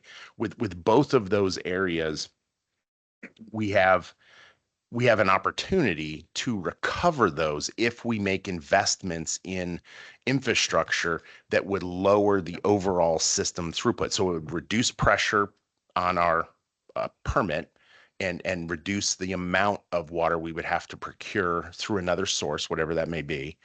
And it would also limit the pressure on the sewage treatment plant, right? And give us more overhead Counselor, capacity. that is exactly right. And then the one slide that I had up there that I said, it's not just about, let's go find a new water source so that we can be even bigger consumers. Like, let's look inward. Let's look at policies. What policies can we do? But we've also, those capital and infrastructure improvements that I had up there are to do exactly that AMI, those metering issues, let's find the leaks. Let's see where they are. 30% is too high. 30% loss is too high. We think it's less than that now. We've already been working hard. The team's been working hard to get that down, but that's the number that we're using until we can quantify why we think it's less than that. But that's got to come down. I think the nationwide average for something like that is there's always loss in these systems. Okay, you don't have an airtight system. It just doesn't exist. But we need to get that down to probably 12 to 14%. But that, exactly to your point, that's water that's not counting against our permit. It's not water that's going, into the wastewater treatment system, but it's just being lost. Yeah. And so I think what we should consider, I'm saying this to my fellow council members, is I think we should really consider in the future prioritizing some resources to engage with our state delegation and seek additional infrastructure funds based on the fact that we are in a priority funding area for development in the state program, and see what we can do to access funds so that we are funding potentially some of those capital improvement projects in a way that does not put additional pressure on the cost per gallon, right? When we look at that. So while we've seen a lot of things that are scary about how that this is going to cost money to fix, right? But we haven't talked yet about the potential ways we can seek outside help. We are not on an island alone in doing this potentially if we prioritize and focus correctly and engage in a unified way. And so I think I'll leave it at that. All right, Thank you. thank you. That was some great questions and great feedback. So I really appreciate that. Councilman McCormick, do you have any questions you would like to ask Mr. Stevens? I do, thank you. Okay, start at the top. So if you want to go to page 127 real quick, there was a statement there during kind of the overall opening to the presentation, which was essentially what we cannot do, no matter what, MDE has made it clear, is we cannot increase that 1.234, thank you for the reminder, million gallons draw per day, essentially. Have we ever looked at or discussed reallocation? What I mean by that, it's my understanding that Charles County pulls from the same source. Is there a way that we could petition MDE to potentially have Charles County pull from a separate source and to increase our allocation from that specific aquifer? I think that's a conversation that we can have in the future. MDE's made it clear that they're not willing to have that conversation until there's an agreement in place with Charles County. Okay, so just to make it clear, because again, first time hearing that part. So MDE, I understand, will not increase the allocation. Makes sense to me. I get where they're coming from. You don't want to go below the 80% threshold. Got it. We're now hearing that they will not even entertain a reallocation conversation without an MOU in place. MDE is desirous of the town of Little Plata having an MOU with Charles County before they entertain any further conversations with the town. Okay, so MDE wants that. I guess the question would be, what's the appetite of the council and the residents? Okay, that makes sense. Thank you for that clarification up front. All right, so we know page 130, Director Kenny, I believe you're back there. Get ready to come back here. But there are 4 slides that have been approved with water, approved without water, a planned, and then annex, no plan, but potential coming up. I don't remember those exact numbers for the slides. Do you mind going there real quick?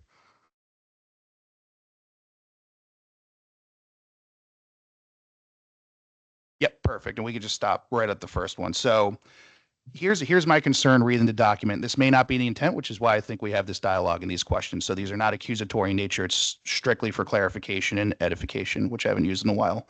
Okay, so going through edification here, there was a quote in the report: development projects represent significant economic impact and tax base expansion. We see, obviously, we have 1,377 approved with water on the books. An additional 543 units approved, currently does not have water allocated to it. And another anywhere from 4.8 to 5.4K that's in the planning pipeline at some point, but is not even up to the water allocation right now. Can you just help explain to the residents, to myself, to this council, how does a development project like these increase the actual tax base? And what I mean by that is, I understand the overall denominator may increase, but it's my assumption that the services would also increase with it. Are these tax deficits or for lack of a better term, a tax increase, right? Like a revenue increase for the town? Okay. On this one, this is where I am going to turn to my technical experts. So Mr. Don Dooley, our planning director, if you'd like to weigh in and talk about how new development impacts the tax base. Okay, well, there's obviously for every new development that occurs, every new house, business, there's additional services and resources that the town has to allocate for supporting that new development that occurs. And obviously there's costs associated with that. Yep. There's the town's tax base typically for residential taxes don't pay for 100% of the development that occurs. Yep. Yeah, so that leads me to believe that would be a tax deficit to the town, meaning all these EDUs actually would be a burden, right? And would therefore increase the cost to the actual residents that live there. Do I have that correct? Well, I would defer that to the town treasurer, but that's my general understanding. Yeah, and I understand there was a comprehensive plan in 2020 that had a specific portion of it that stated, listen, we're only going to approve developments that actually bring in revenue for the town, meaning these houses are going to cost a certain threshold to basically meet a break-even point. Rough bar napkin math puts us at about $480,000 to $487,000. So these EDUs, for lack of a better term, would have to average that amount in order to ensure that we're not increasing the cost of the actual resident. I understand the base itself increases, but again, to your point, as the cost continues to go up, the percent that I'm paying as a resident would actually increase. So when I read this document, I get a little concerned, right? So, again, I'm a taxpayer as well. Everybody up here is a taxpayer. Everybody in this room that lives in the township of La Plata would be impacted by something like this. So concerning for me there. Something that we heard a little bit earlier today, and I really want to thank the La Plata Police Department for their report, is that right now, currently, we're incredibly stretched thin, as Mr. Stevens says. Well, let's go ahead and add another, I don't know, call it 6,000, units here in the town of La Plata. My assumption would be we'd have to increase police services. We'd have to increase public works services. We'd have to probably increase town staff to meet that demand. Again, it's not just that the tax base goes up in the denominator or the numerator remains unchanged. It's that both are increasing. And what's interesting is it seems like the numerator itself is actually increasing at a higher percentage than the denominator itself, putting La Plata in what I would call a death spiral that a lot of towns actually experience, which is we're going to grow our way out of this problem. And I don't see how that's the answer to this. One thing, if I can, Counselor, real quick though, is when you say EDU, let's be careful not to make that synonymous with residential units. Sure. Because there's over 2 million square feet of commercial that's also planned here. Yep. That wouldn't have that same economic impact as, say, a residential unit. You are correct. So let me clarify because you're correct and you reminded me on a good point. I have no issue with increasing commercial availability within the town of La Plata. I would just say, as an individual that's sitting up here, I'd rather attack and address the empty places before building new ones. So that's just me speaking for myself. But I do get the point that commercial and the actual residential unit, a townhome, a single family home, a duplex, et cetera, are going to be different. Thank you for that clarification. Okay, can we go back to the slide? I believe it's 127. That's the thing we're all going to be dreaming about tonight here. And I just want to stick on this for a little bit. Okay, so little concerned reading this. Just like you, I come to the same conclusion when I read it, which is, oh my goodness, by 2026, there's a potential that we're going to have a higher water demand than we're going to have the ability to actually bring to La Plata itself. A couple of questions for clarification. One, does this include all approved with water, approved without water, and planned? Yes. Okay. So again, and I understand that Madam Mayor made a statement at the beginning or a question at the beginning, which was basically if something's in the planning portion, there's really nothing we can do. Their hands are tied. I understand that for the approved with water, approved without water. Is that still the same case for the planned? Meaning they're in, it looks like phase 2 of the 6 steps. Okay, so you're talking about something, let's see, so I believe like the hub Yeah. would fall into this category.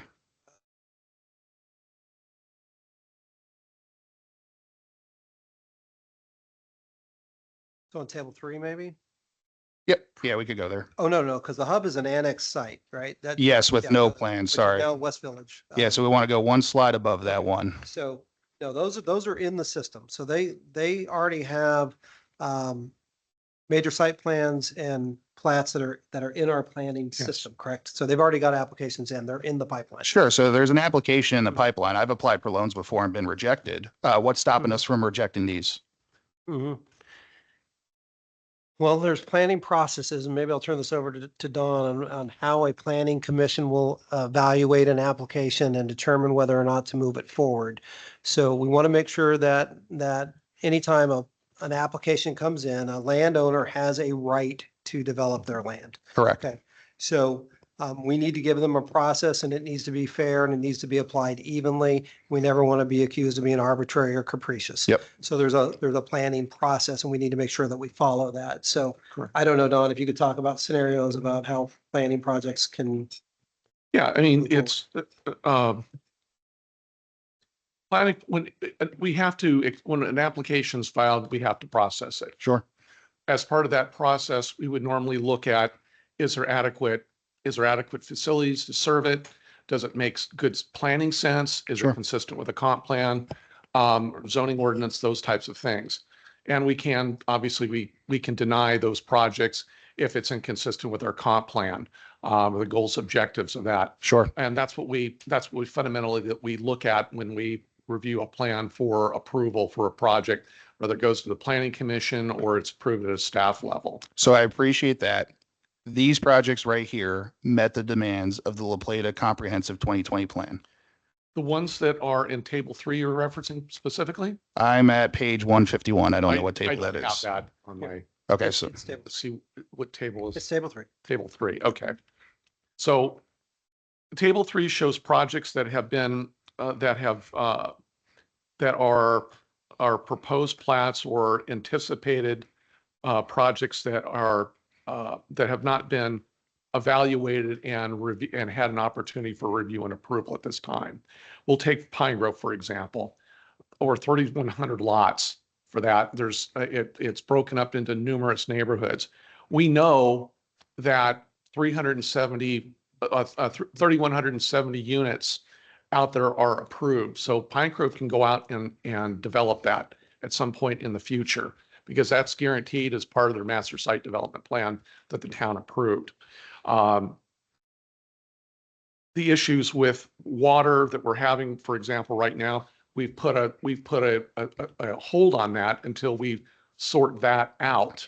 But those units they're entitled to those units.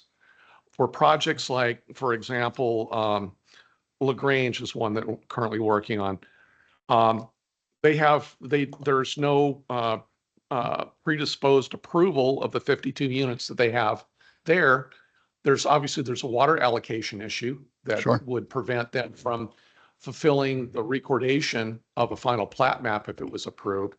And so we have more flexibility to decide, is it consistent with a comp plan? Do we like the development? Sure. Is it consistent?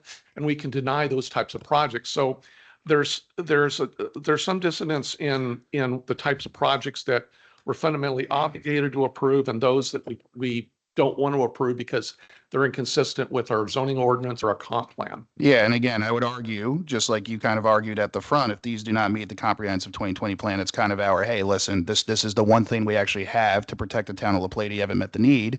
You have to either re-come up with the plan. We have the ability to deny it. So it sounds like a really long-winded way to say yes. And if this council, and I would urge them with moral clarity, right, and courage to really apply that comprehensive 2020 plan to these folks. And I would argue that one of the things that I would know, let's say I was representing, let's just call something out here, St. Mary's Villas 2, right? So I've got 8 total units here. I put it in what I would call a risky area only because I know there's no water agreement right now. And fundamentally, La Plata has proven through this document that by 2026, there's no way for them to get a new allocation. They'd already be over demand without my new 8 additional units coming in. Why would that not be grounds for us to say no? If they proceeded with it to the planning commission, yes, if there was no water allocation at that time, we could deny it. Yes, and that gets to my point. So thank you for that clarity. And again, I know it's a little bit wonky to get there, but let's go back to slide 127 real quick.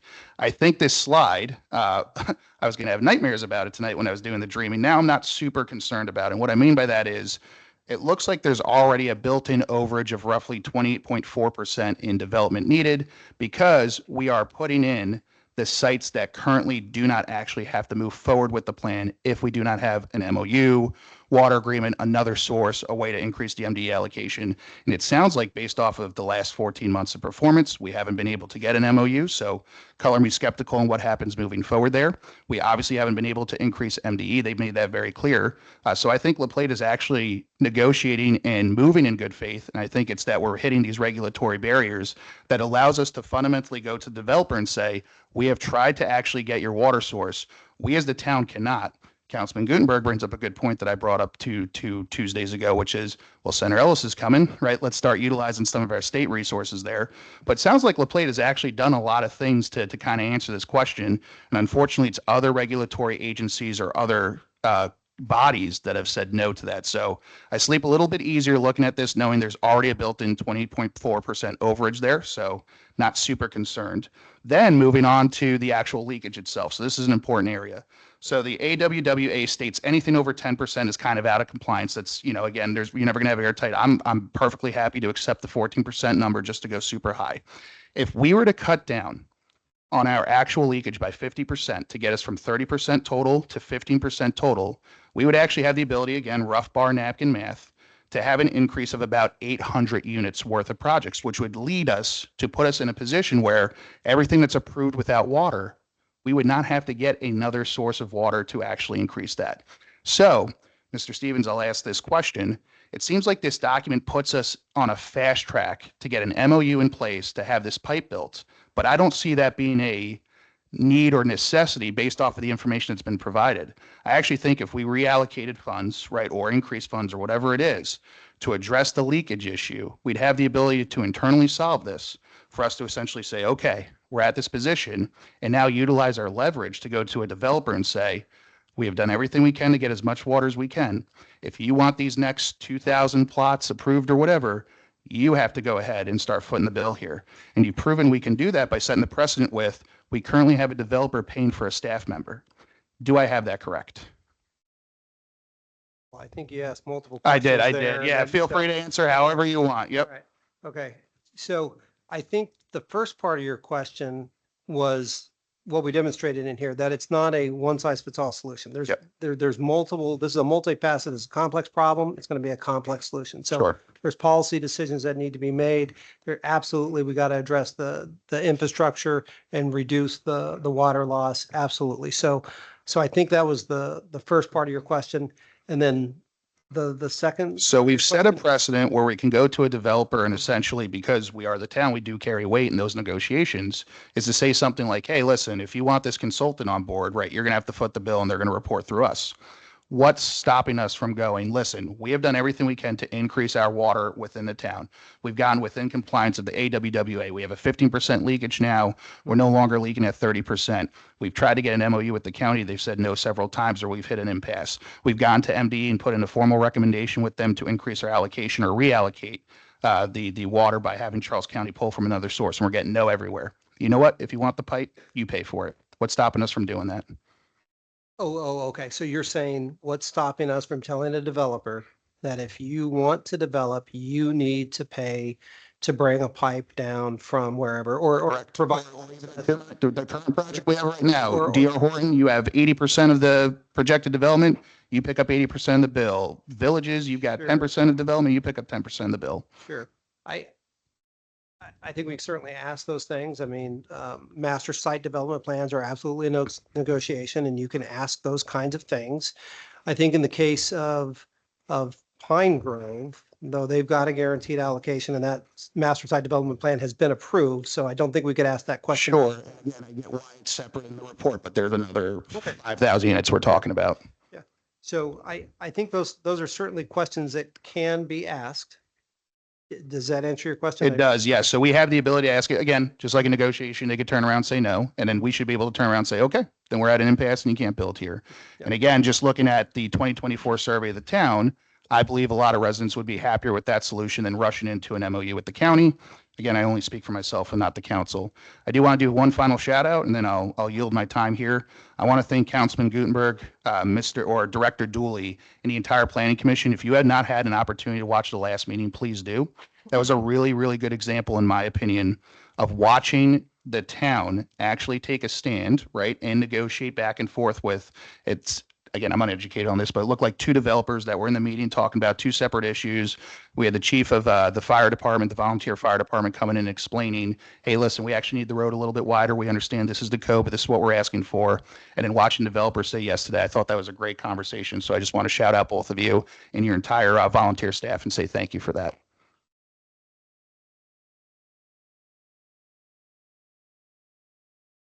Yes, first I'd like to say, I agree wholeheartedly with Councilman Gutenberg and Councilman McCormick.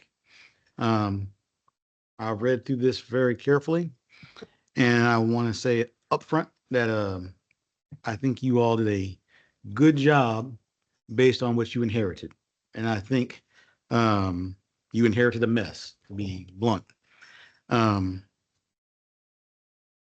I'm gonna piggyback, starting what I have to say with what Councilman McCormick was talking about. When he was talking about the overage in water. And I want to make sure that, because I want to be very careful. Anything that's critical is not a criticism of you all. You, Mr. Town Manager, and you, Director Dooley, inherited this. Just like the 4 councilmen up here, we inherited this. So I don't expect, some extraordinary grease back. I'm just glad we got something that we can now operate off for a baseline. Okay. But if you go to slide 149, and I'll show you why I think what Councilman McCormick brought up. And from my days on the Planning Commission, I saw this same thing. And so, Director Dooley, this is not anything directed towards you, but just so you know. But I know those numbers cannot be right. I know they have to be estimates, which tells me that we probably don't really know. And how do I know that? Because the water demand and the sewer demand cannot be the same at all. But if you take the higher of the two, which is what was done historically, because you're talking about usage, how much we'll need, they're probably inflated. In other words, if the actual sewer demand, I'm just making something up, say the first one is 171, water demand might be 155 in actuality. But if you equal them out, then we can't tell. I can't tell, but I can tell they can't be the same because the usage and the purpose of the two are totally different. So I want to address that because I think that's. Can I respond to that? Yes, Counselor? go ahead. Yeah. So if you recall at a couple of slides after this, I talked about for planning purposes, we have to use that 250 number that's provided by the state. So that's why you see the water and the sewer are equal on all of these slides, because we have to use the same planning factor, even though we know that we're not using that much water, even though we know we're losing water up to 30% in water loss. We know that, but we still have to use the 250. And then the way we bill in the town of La Plata is we only have the 1 meter. And so it's the water meter. And so whatever passes through your water meter, that's what we're billing you for on sewer. So that's why on these slides, you're absolutely right. These, and thank you for pointing that out, because these slides, they're not valid after tonight. These things are changing every single day, every single minute. These are numbers. These developers, when they come in with their applications, they might have to reduce these or change lots or reconfigure streets or any number of things. That's why I tried to at one point in my presentation say, look, the time horizon, anything out past 5 years, I think it's really murky in the crystal ball. So absolutely, Counselor, you're right. These numbers, these aren't something that you would want to take to the bank and hold somebody accountable to these numbers, but they're rough order of magnitude. And I think they're close enough to inform strategic decision-making by this council. Yes, thank you. And the only reason why that's important to me is because there's a piece that's missing from this. And once again, that topic is not, I think, really a part of this discussion for tonight, to be in all honesty to you. But we have to make a financial decision. And if we're estimating on a certain number, then that number filters back because of the estimates to everything from rates to costs to meters and everything else. And so that's important to me because that's how much each one of us are going to end up paying out of our pocket.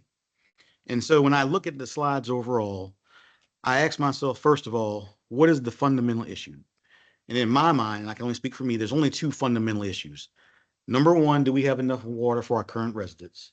And number 2, do we have enough water for what we've already approved? Everything else is a distraction and is not relevant. We have to have water for our current residents. It needs to be clean water.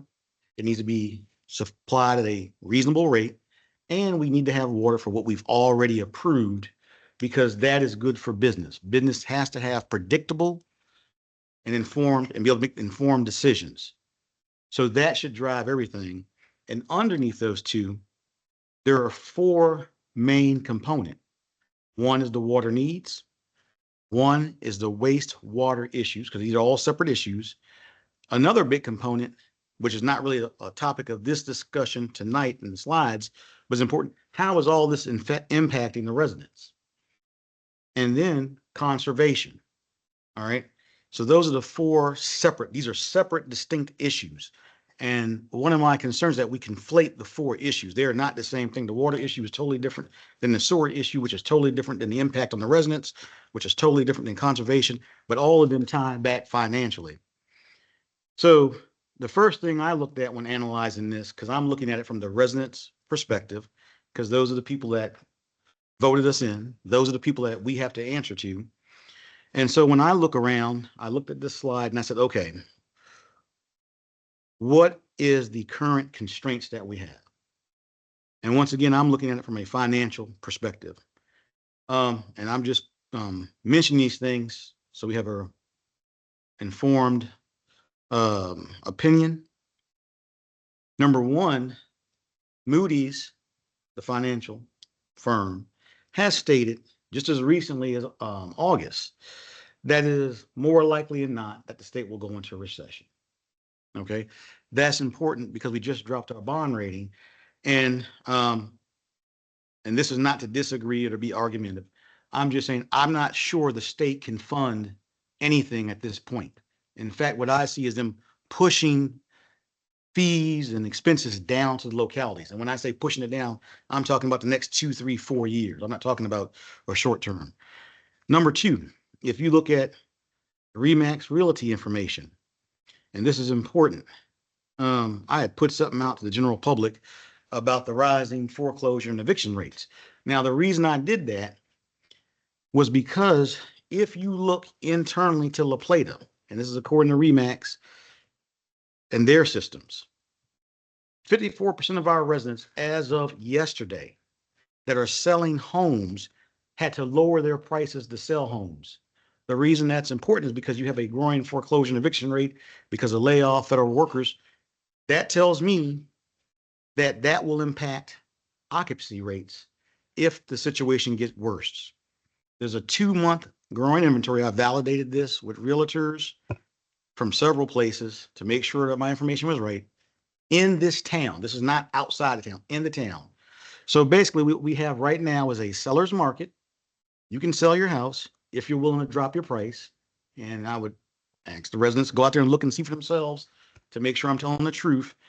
But what's going on around us in the county, which we're economically tied to, is that it's getting harder and harder for people to maintain their homes. And so I think just in the back of our mind, that needs to be considered. Now, how did we get here? I also think this needs to be brought up. How did we actually get in this situation where this council is now, and I know it's not you personally, you're going by the Baker-Tilly study, what was recommended, that we're talking about even considering raising rates on residents when we're sitting here raising rates on them every year and running deficits every year. Why wasn't that dealt with? And I actually like what Councilman Gutenberg said, and I applaud him for this because I think he's right. Number one, we have to work with the county. It is my perception could be wrong, that we had no relationship with the county in any good terms. And so I'm glad to hear that you're working with them. And I commend you for that. And I'm glad to hear the positivity. Two, and once again, when you start breaking out all these different issues, and I'll speak for myself, the issue with the wastewater treatment plant, I think this is the appropriate time to say, I think, not to beat a dead horse, but we need to have an investigation on what actually happened. How do we even get to this point? The fact that we had these incidents, and I don't mean, investigate to fire somebody, but for lessons learned is what I'm talking about. Lessons learned after action review. How do we get to this point? Who was in charge? Who made decisions? Why wasn't there communications? Because now we're paying for it. And what's already put out on the town website publicly, we could be paying for it monetarily. Maybe, depends on how things go. So I think that's important. Why? I think we do need to look at historically. Why have we never stabilized the rates previously? Why have we continuously raised the rates? And once again, I commend Councilman Gutenberg on this. Why we never talked to our state delegation? How come we've been going it alone? I think all that needs to be explained because once again, we have a state issue because what we've heard over and over again is the state won't allocate stuff. And as far as I know, from talking to people at the state level and others, we've never asked anybody. So I'm glad to hear that you're reaching out and you're communicating and taking a new path forward. Now, the other thing is, I would like to see, now this is just me, us to think outside the box. And this is, and these considerations, I'm not purporting or pushing these. I don't want you to think I'm gonna, at a later date, come up and make a proposal or something like that. Number one, I agree with Councilman Gutenberg. We need an APFO. I don't see any reason, I've not heard a reason yet, why we need to rush into an agreement right now, when we don't know the true water usage, when we know that there's a built-in overage, okay? And I'm not sure what a penalty of non-compliance would look like. Okay, maybe it's severe, maybe it's not, I don't know, I have to be educated on that. But I think we need an APFO. I don't think we can continue to develop things and not have some kind of governing document. And if we can't do a whole APFO, which may be unrealistic, at least some water regulation that says something. Two, I think we need to, and I believe it was Councilman Gutenberg that mentioned this also, we need to do that land use study. I don't think we're using the land effectively. I think in the past, that has been blown off and it's a waste. And now and when I say blown off, it just wasn't done. And Can I get clarification on that? So when you say land use study, can you describe to me what you mean by that? well, I'll defer to, Yeah, I can do that. So this is in the FY26 budget. This was sometimes the land use study gets conflated with the town property study on facilities. This is a land revenue study that was proposed, I think, 2 or 3 years ago. It just didn't get executed. The last council put it back in the budget, and it was something we as a group also advocated for. And the reasoning behind that is that that study would give us information at the by lot resolution, right, of how much revenue is generated by each residential plot, right, or commercial plot in the town versus an allocation of the resource costs to operate services. Okay, thank you for that. Yeah. I'm gonna And need, the reason for that, I think the reason we see value in that, right, is that from previous discussions, is that it would give us context on developments that exist today, whether they are revenue positive or revenue negative to the town. And without having an APFO would be more detailed and be very prescriptive in how we tabulate and calculate things. But with a study like that, we would be able to make an assessment of development in a way that would help us better discern whether it meets a goal within the comprehensive plan. One of the specific goals in the comprehensive plan is that we only approve development that is revenue positive, right? And so this is the death spiral term that's very common, right, with especially suburban municipalities, to have infrastructure costs that start to exceed what the tax base supports for it, even with relatively high value residential neighborhoods as we have in La Plata, fortunately. okay, thank you for that. Because I'm glad that you said what you said about the confusion between facilities master plan and a land use study, because I have apparently confused those two. Because the town is about to release, and will not now, but we were about to release an RFP for a facilities master plan.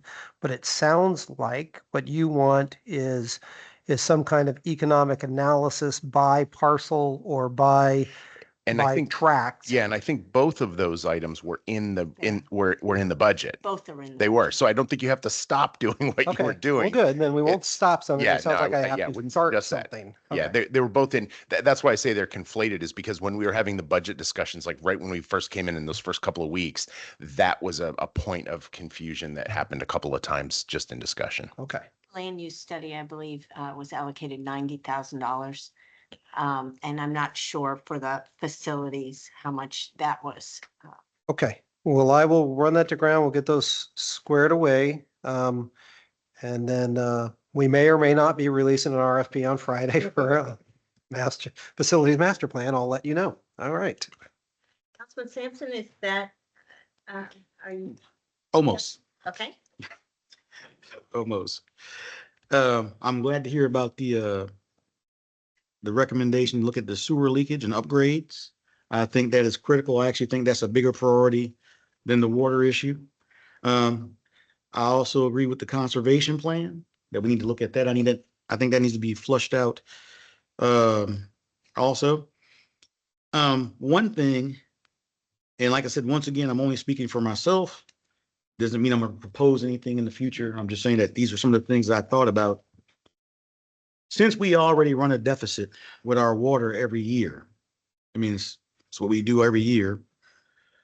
While we're trying to help the residents, one thing I was looking at is just freezing the rates where they currently are for 24 to 36 months. We've run a deficit every year for the last few years. I see no reason to think we're not going to run a deficit this year. But once again, it's just something to think about, because I think we ought to take the position of the residents. The residents, I hate to go back to the residents every year and say we need to raise rates, or, we're doing this or doing that, especially if in past years we have to move money around to cover something that has become a annual event. The next thing, and I only have 3 more things to consider. The idea of tying our borrowing. I've never heard us mention a borrowing limit, but I think we should tie the borrowing limit to property values. Now, what does that got to do with this? Number one, if the economy goes down, I'm talking about the state economy, and if we don't hit the occupancy rates, what that will help us do is control our spending in line with the housing that is sitting there available. Number two, it also will slow and curb future property taxes, and it will help us better project out year to year an actual budget. Because now we say, okay, we know we can't raise either by revenue or through borrowing X amount of money. And I think it will put the town on a better financial footing overall, because I'm not sure, and this is a whole nother discussion. I'm just not sure that the money that we're borrowing and moving around from our reserves to cover deficits and all, I'm not sure our actual financial footing. The last few, and Councilmember McCormick already hit on this, I think we need to ask the developers or any other business organization. Well, let me back up. I'm gonna be careful when I say this. I am pro-business, so I'm not talking about commercial businesses, but I am talking about these developers. I do think, based on our situation, which we've acted in good faith, nobody's denying them the right to build. I haven't heard anybody say that. What we're saying is, if you want to build, you got to help pay, and the cost should not be shifted to the residents when we've acted in good faith to keep our agreement and do everything that we promised. I've already mentioned the lower occupancy rate. I just mentioned it again because it impacts revenues. This is just me. If things get bad, which I think there's probably a greater chance than not, we will not hit the tax revenue that we think we're going to hit. And even if we're not hitting it now, it'll be even worse. Meaning that I think we'll have a lot of empty homes, past due bills, that type of thing. But that being said, I think we need to look for outside the box incentives to incentivize home buyers for what we do have. I hear a lot of talk about, more, but I don't hear much about taking care of the residents, their bills now, improving our transportation now, trying to fix up and take care of things we have now. And so those are things I will think that we should at least consider going forward. And once again, I think this was a good job because I think it forms a baseline for discussion. Like I said, I think you all inherited something that was a mess. And I applaud y'all for trying to make the most out of it. Thank you. It's my turn. I'm awake. I'm very engaged. So thank you for everyone, and thank you to staff for the very comprehensive report. I took a lot away from this, which I did not the other day. So I appreciate the context. But the one theme that will stick with me is conserve, track, and be responsible.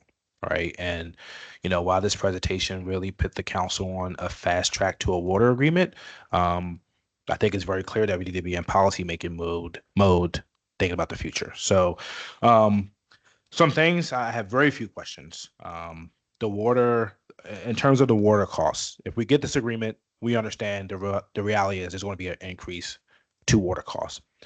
With the sewer rates 3 times the water cost today, will that also increase by just? I don't see how that would impact the sewer rates. Now, the wastewater treatment costs are going to be on their own curve, and they're going to increase or decrease based on economic factors on their own. So if your question is any future expense associated with identifying an alternative water source, is it not going to necessarily increase the wastewater treatment? I believe we will account for those separately. Those are accounted for separately in our budget, and we'll track those costs Sorry, separately. to the resident. So the water would be 520 hypothetically, right, from this presentation. Right. Will I guess, is it the sewer fee or the wastewater fee that the residents pay? To your point, the water is not your bill. That's a separate study that's also been commissioned with Baker Tilly. We don't have that one back yet. So I don't know what that rate increase recommendation will Okay. be, if there is one, but Okay. that's what's coming. I think it's something we need to keep, forefront. With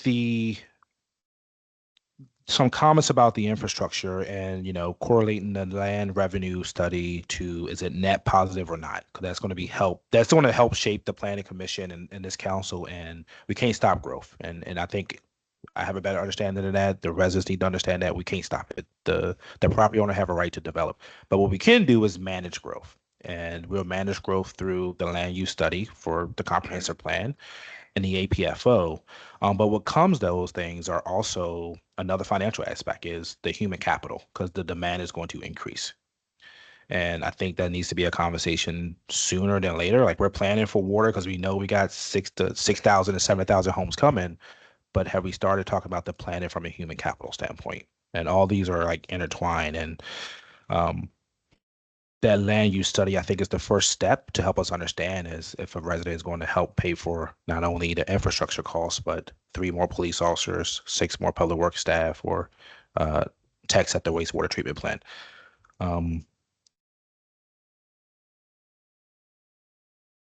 Those are my comments, but a really well report.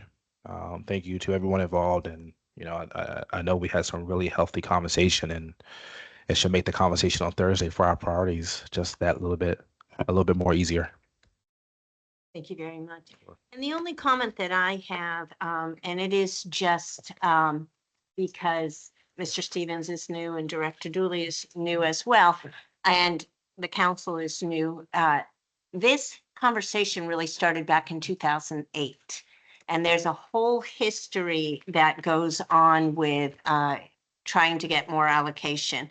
The former town manager, the director of operations, myself, and or a couple other people did go, we rolled it all the way up to the governor, Governor Hogan, to begin with, to ask for some help.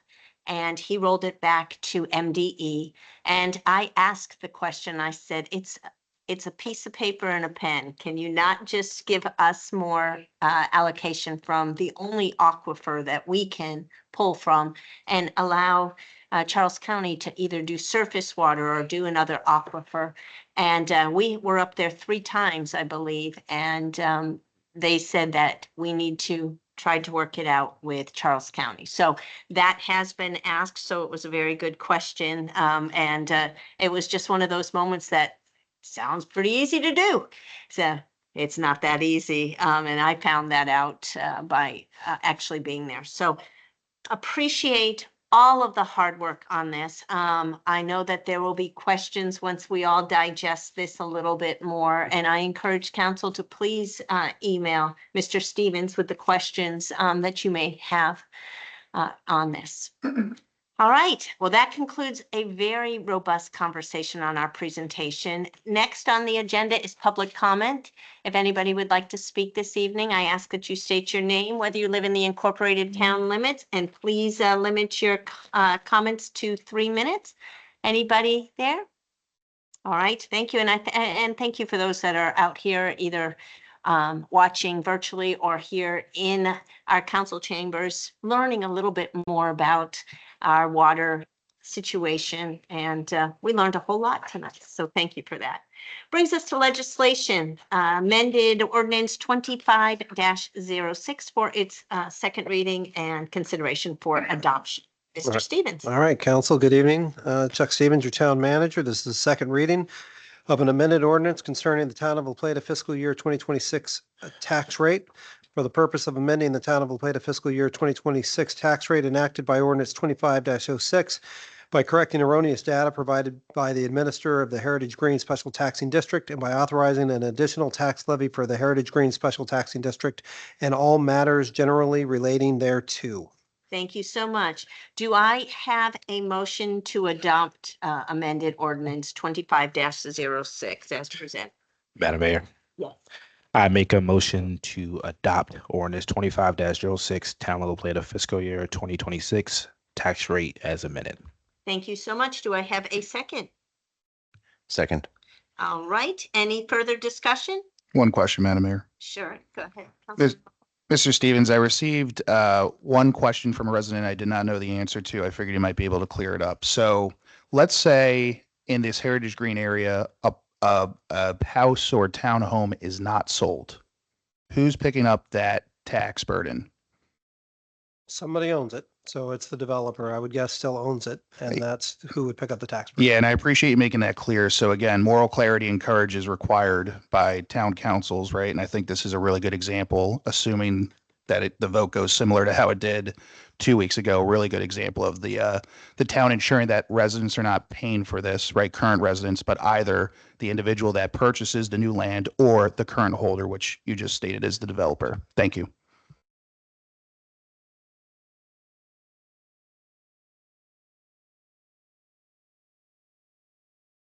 Six, please indicate by saying aye when we do the roll call. Otherwise, say nay. Could you please do the roll call?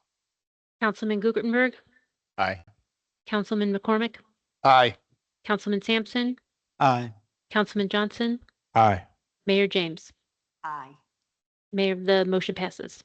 Thank you so much. That brings us to ordinance 25-08, amendment to Town of La Plata fiscal year 2025 for second reading and consideration for adoption. All right, Thank and you. that's, all right, thank you, Madam Mayor. This is your second reading of an ordinance concerning the amendment to the town of La Plata fiscal year 2025 financial plan / budget for the purpose of amending the town of La Plata fiscal year 2025 financial plan / budget and all matters generally relating thereto. Thank you very much. Do I have a motion to adopt ordinance 25-08 as presented? Yeah, I make said motion. All right, do I have a second? Second. All right, any discussion? If you are in favor, please indicate by saying aye during roll call. If not, nay. Could you please have a roll call? Councilman Guttenberg, Aye. Councilman McCormick, Aye. Councilman Sampson, Aye. Councilman Johnson, Aye. Mayor James. Aye. Motion passes. Thank you. That brings us to our reports for this meeting, and I'll start with Councilman Gutenberg. All right. I'll be brief. So we did have a planning commission meeting last week. We had full members there, including use of our alternate this past week. Good meeting. We've been learning a lot together there. In discussions, one of the things we talked about that kind of relates to what we were talking about earlier with water, right? When we were talking about preliminary plats, and we've been doing some preliminary plats the past few months. That is us approving things at a point in the process before we get to water allocation. So, Councilman McCormick asked a really good question about the process, and I know in planning that can be such a not an intuitive thing to digest. And so this report tonight really gave some good context to that. So if you do have an interest in it and you look at what we're doing in the planning commission, that's where we have been kind of stuck for a while on the planning commission is doing the approval of preliminary plats. So it's before we get to the water allocation stage. And then one of the things I'll point out that we've been talking about the past 2 months too is there are developer funded traffic improvements that are out there. It has been interesting learning about how that goes, because with road systems, there are partners. And so we have to work with the county and we have to work with the state, even in areas where we have developer funded controlled intersections that they're ready to put in for the benefit of the residents of that area. And by definition, the folks that live in the town. So, it's going to be interesting as we continue to kind of progress through that, but that process is a microcosm of the larger infrastructure pieces that also sometimes get discussed in the planning commission. I believe that developers paid for the newest water tower that we have in town over off of Rosewick Road, as a matter of fact. So not all infrastructure is, as I said earlier, as we go it alone. And if you want to see that kind of stuff in action, come on over and watch a Tuesday planning commission meeting. So I'll just invite people to look at that. It's been a very interesting time to learn that for myself. And I think the rest of the commission's kind of, we have so many new members that we're all kind of on that journey together. So, and I'm really excited again about this report and the context that it adds to more of those discussions that are happening over there on the planning side as well. So, but thank you for that. Thank you. Good report. Councilman McCormick. Yes, thank you. Mr. Stevens, one question for you, then I'll get into the reports. August 28th, I'm tracking there was a wastewater treatment plant meeting. Do you have anything to report out from that? With a meeting with who? I'm sorry. Wastewater treatment plant, MDE. I'm tracking that in one of, yeah. With MDE. Mhm. Let me see. How would I characterize? I think that meeting went very well. I think it met our expectations for outcomes.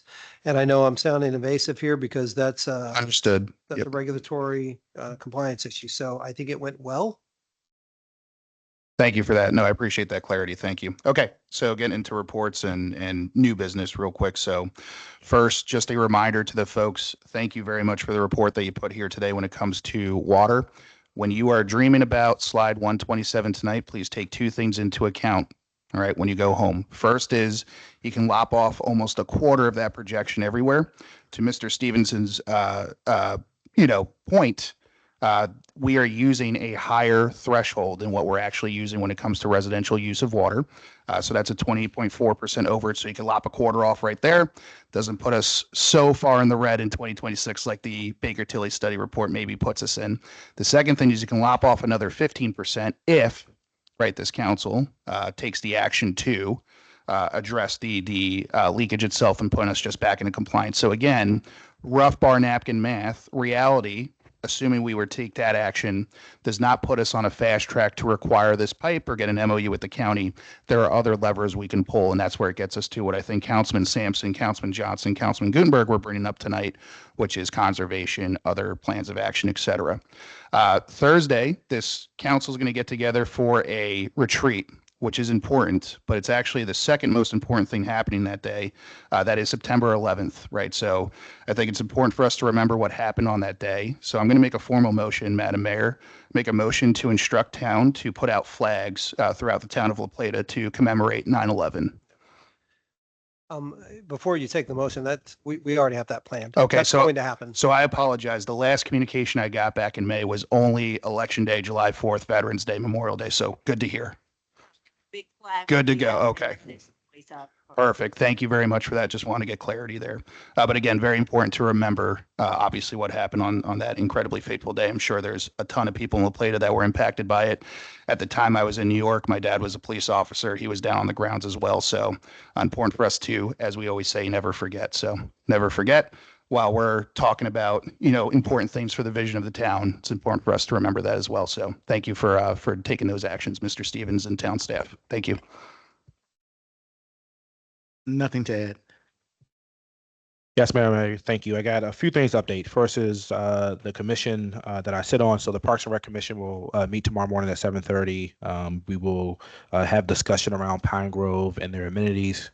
And also with that, I'll be advocating for the commission to get questions over to staff and Councilman Gutenberg for the planning update on October 7th, where DR Horton will present the back history of their development to the new planning commission. We will also get an update on the Wills Park playground upgrade that's been taking place. And also, I've been meaning to make this comment for a while as it relates to LEOPS, because we know that study is well underway. We won't get any numbers back until probably March. The council will take action potentially in the May timeframe of next year. When I think about like the conversation of how this got here, so there's two things. One, the town will not manage LEOPS. It's a state retirement system, which the Maryland State Retirement System runs. The town will have to pay in to the system, which is the administrative cost, and the employee. So I know there was concerns, well, what if an officer retire at 40? The town has to foot that bill. The town don't foot that bill. The pension system foots that bill. The employee and the employer pays the cost while they're an active employee. So yes, the initial cost to transfer over to the new system, the new retirement program for the state system is going to cost money. When officers retire at a certain age, there's no more risk to the town. It's strictly based on the pension system itself, as similar to a 401k. So I've been meaning to address that question for a while. I hope I did. My understanding is that's the way it is. I hope I'm correct. But it's similar to a 401k. There's no risk once you retire, ideally, and your money is protected. That's it, Madam Mayor. Thank you. All right. And you know what? We'll have to circle back on that one because I do believe there's some nuances to that LEOPS. But that would be a great conversation to have. And thank you. I saw that you jotted down some notes. Well, I have a very robust mayor's report here. The first thing is I am recognizing Patriot Day, which is on 9/11. So please take a moment to remember the lives lost and to honor the courage of the first responders and our everyday heroes. So that is coming up this Thursday. Fantastic news for Friday, September 19th. Earlier in the summer concert season, the Steve Potter Band was slated to play on our Friday night concert. And as Mother Nature, she had a different plan, so they got rained out. They are eager to play, and thanks to Lucinda's coordination, they will return on Friday, September 19th, and it's at 6:30. They're going to start a wee bit earlier, and they're going to go till 9:30, and they will be joined by the Blues Society Friends Hard Way Connection, for which should be a great evening. So mark your calendars for that. Another one is, I mentioned it last time and I will continue to mention it. Our fall festival is set for October 5th and it's just such a fun time. And it's an opportunity for you to get out on a Sunday from 12 to 4. There are fall activities, vendors, crafts, and just community spirit there. And you will get to judge the annual Scarecrow contest. So that's underway. So you will be seeing these amazing works of art popping up soon all through La Plata. So if you are interested in finding out how your company can participate in that, please call Lucinda here at Town Hall. Earlier today, I had the great honor and privilege of participating in Building Homes for Heroes, a reveal. And it was amazing when they said, move that bus. And this military member and his family were, I don't want to say gifted. It was a repayment for the debt that they had paid for by serving our country. The home was amazing. It was just the biggest sense of community that I've seen in a very long time. And the recipient, he was in the Navy. He was at a loss of words. At one point, he just started bawling because he couldn't believe the generosity of Lennar and SAIC and everyone else that put that together. So I am sure it will be on social media and it is well worth looking at it. Yesterday, I had, again, the great honor of going over to Springdale to kick off their direct service support professional week. These amazing individuals care for adults living with disabilities, and just to watch how they interact with their residents that come in there, their guests that come in there is amazing. And if you haven't been by Springdale, they do have a really fabulous garden there that they have that they're growing loofah, which I never even knew how that grew. And so they have a whole area back there dedicated just to fruits, vegetables, and loofahs. I also spoke yesterday at the Clark Center with a group of about 40 people that wanted to know a little bit more about what was going on in La Plata and some of the adult services that are offered here in La Plata and Charles County. And they had a lot of questions, and I encouraged them to watch our meeting tomorrow, which is today, especially about water. Wine festival for the hospital was over the weekend. The rain did not damper the spirits flowing both out of the bottle and the people's spirits there. So that is a great way for the community to come out strong to support our local hospital. Starting on this Thursday is the county fair. So we'll make sure that you go down there to the fairgrounds and check out all the events that they have. Always the farmers market. And then we have the Secretary of Commerce who is coming to town on Thursday to have lunch here and then to tour some of our local businesses. And then, as mentioned previously, we will have this council's first goal-setting retreat, and our focus is going to be on identifying priorities that will guide the leadership team in supporting our goals and vision for the future of La Plata. So it's a very important time that we will be together all day long, and I promise we will all behave. There you go. I said it publicly. And with that, that concludes my report. But we have a reason to go into closed session. So I will entertain a motion from someone for us going into closed session. Madam Mayor, Go ahead. make a motion to go into closed session in accordance with statutory authority, section 3-305, subsection B7, to consult with counsel to obtain legal advice. Topic being water contract negotiations. The reason for the closure: discussions involve privileged attorney-client communication regarding negotiation strategies, not appropriate for public disclosure. Thank you very much. Do I have a second? Second. Thank you. If you are in favor of this, please indicate by saying aye. If not, nay. Could we please have a roll call? Councilman Gutenberg, Aye. Councilman McCormick, Aye. Councilman Sampson, Aye. Councilman Johnson, Aye. Mayor James. Aye. The motion passes. Thank you so much. And this concludes our regular meeting at 8:25 p.m. Thank you all for coming and thank you for watching. Have a safe night. Yes, let's take a 10-minute break.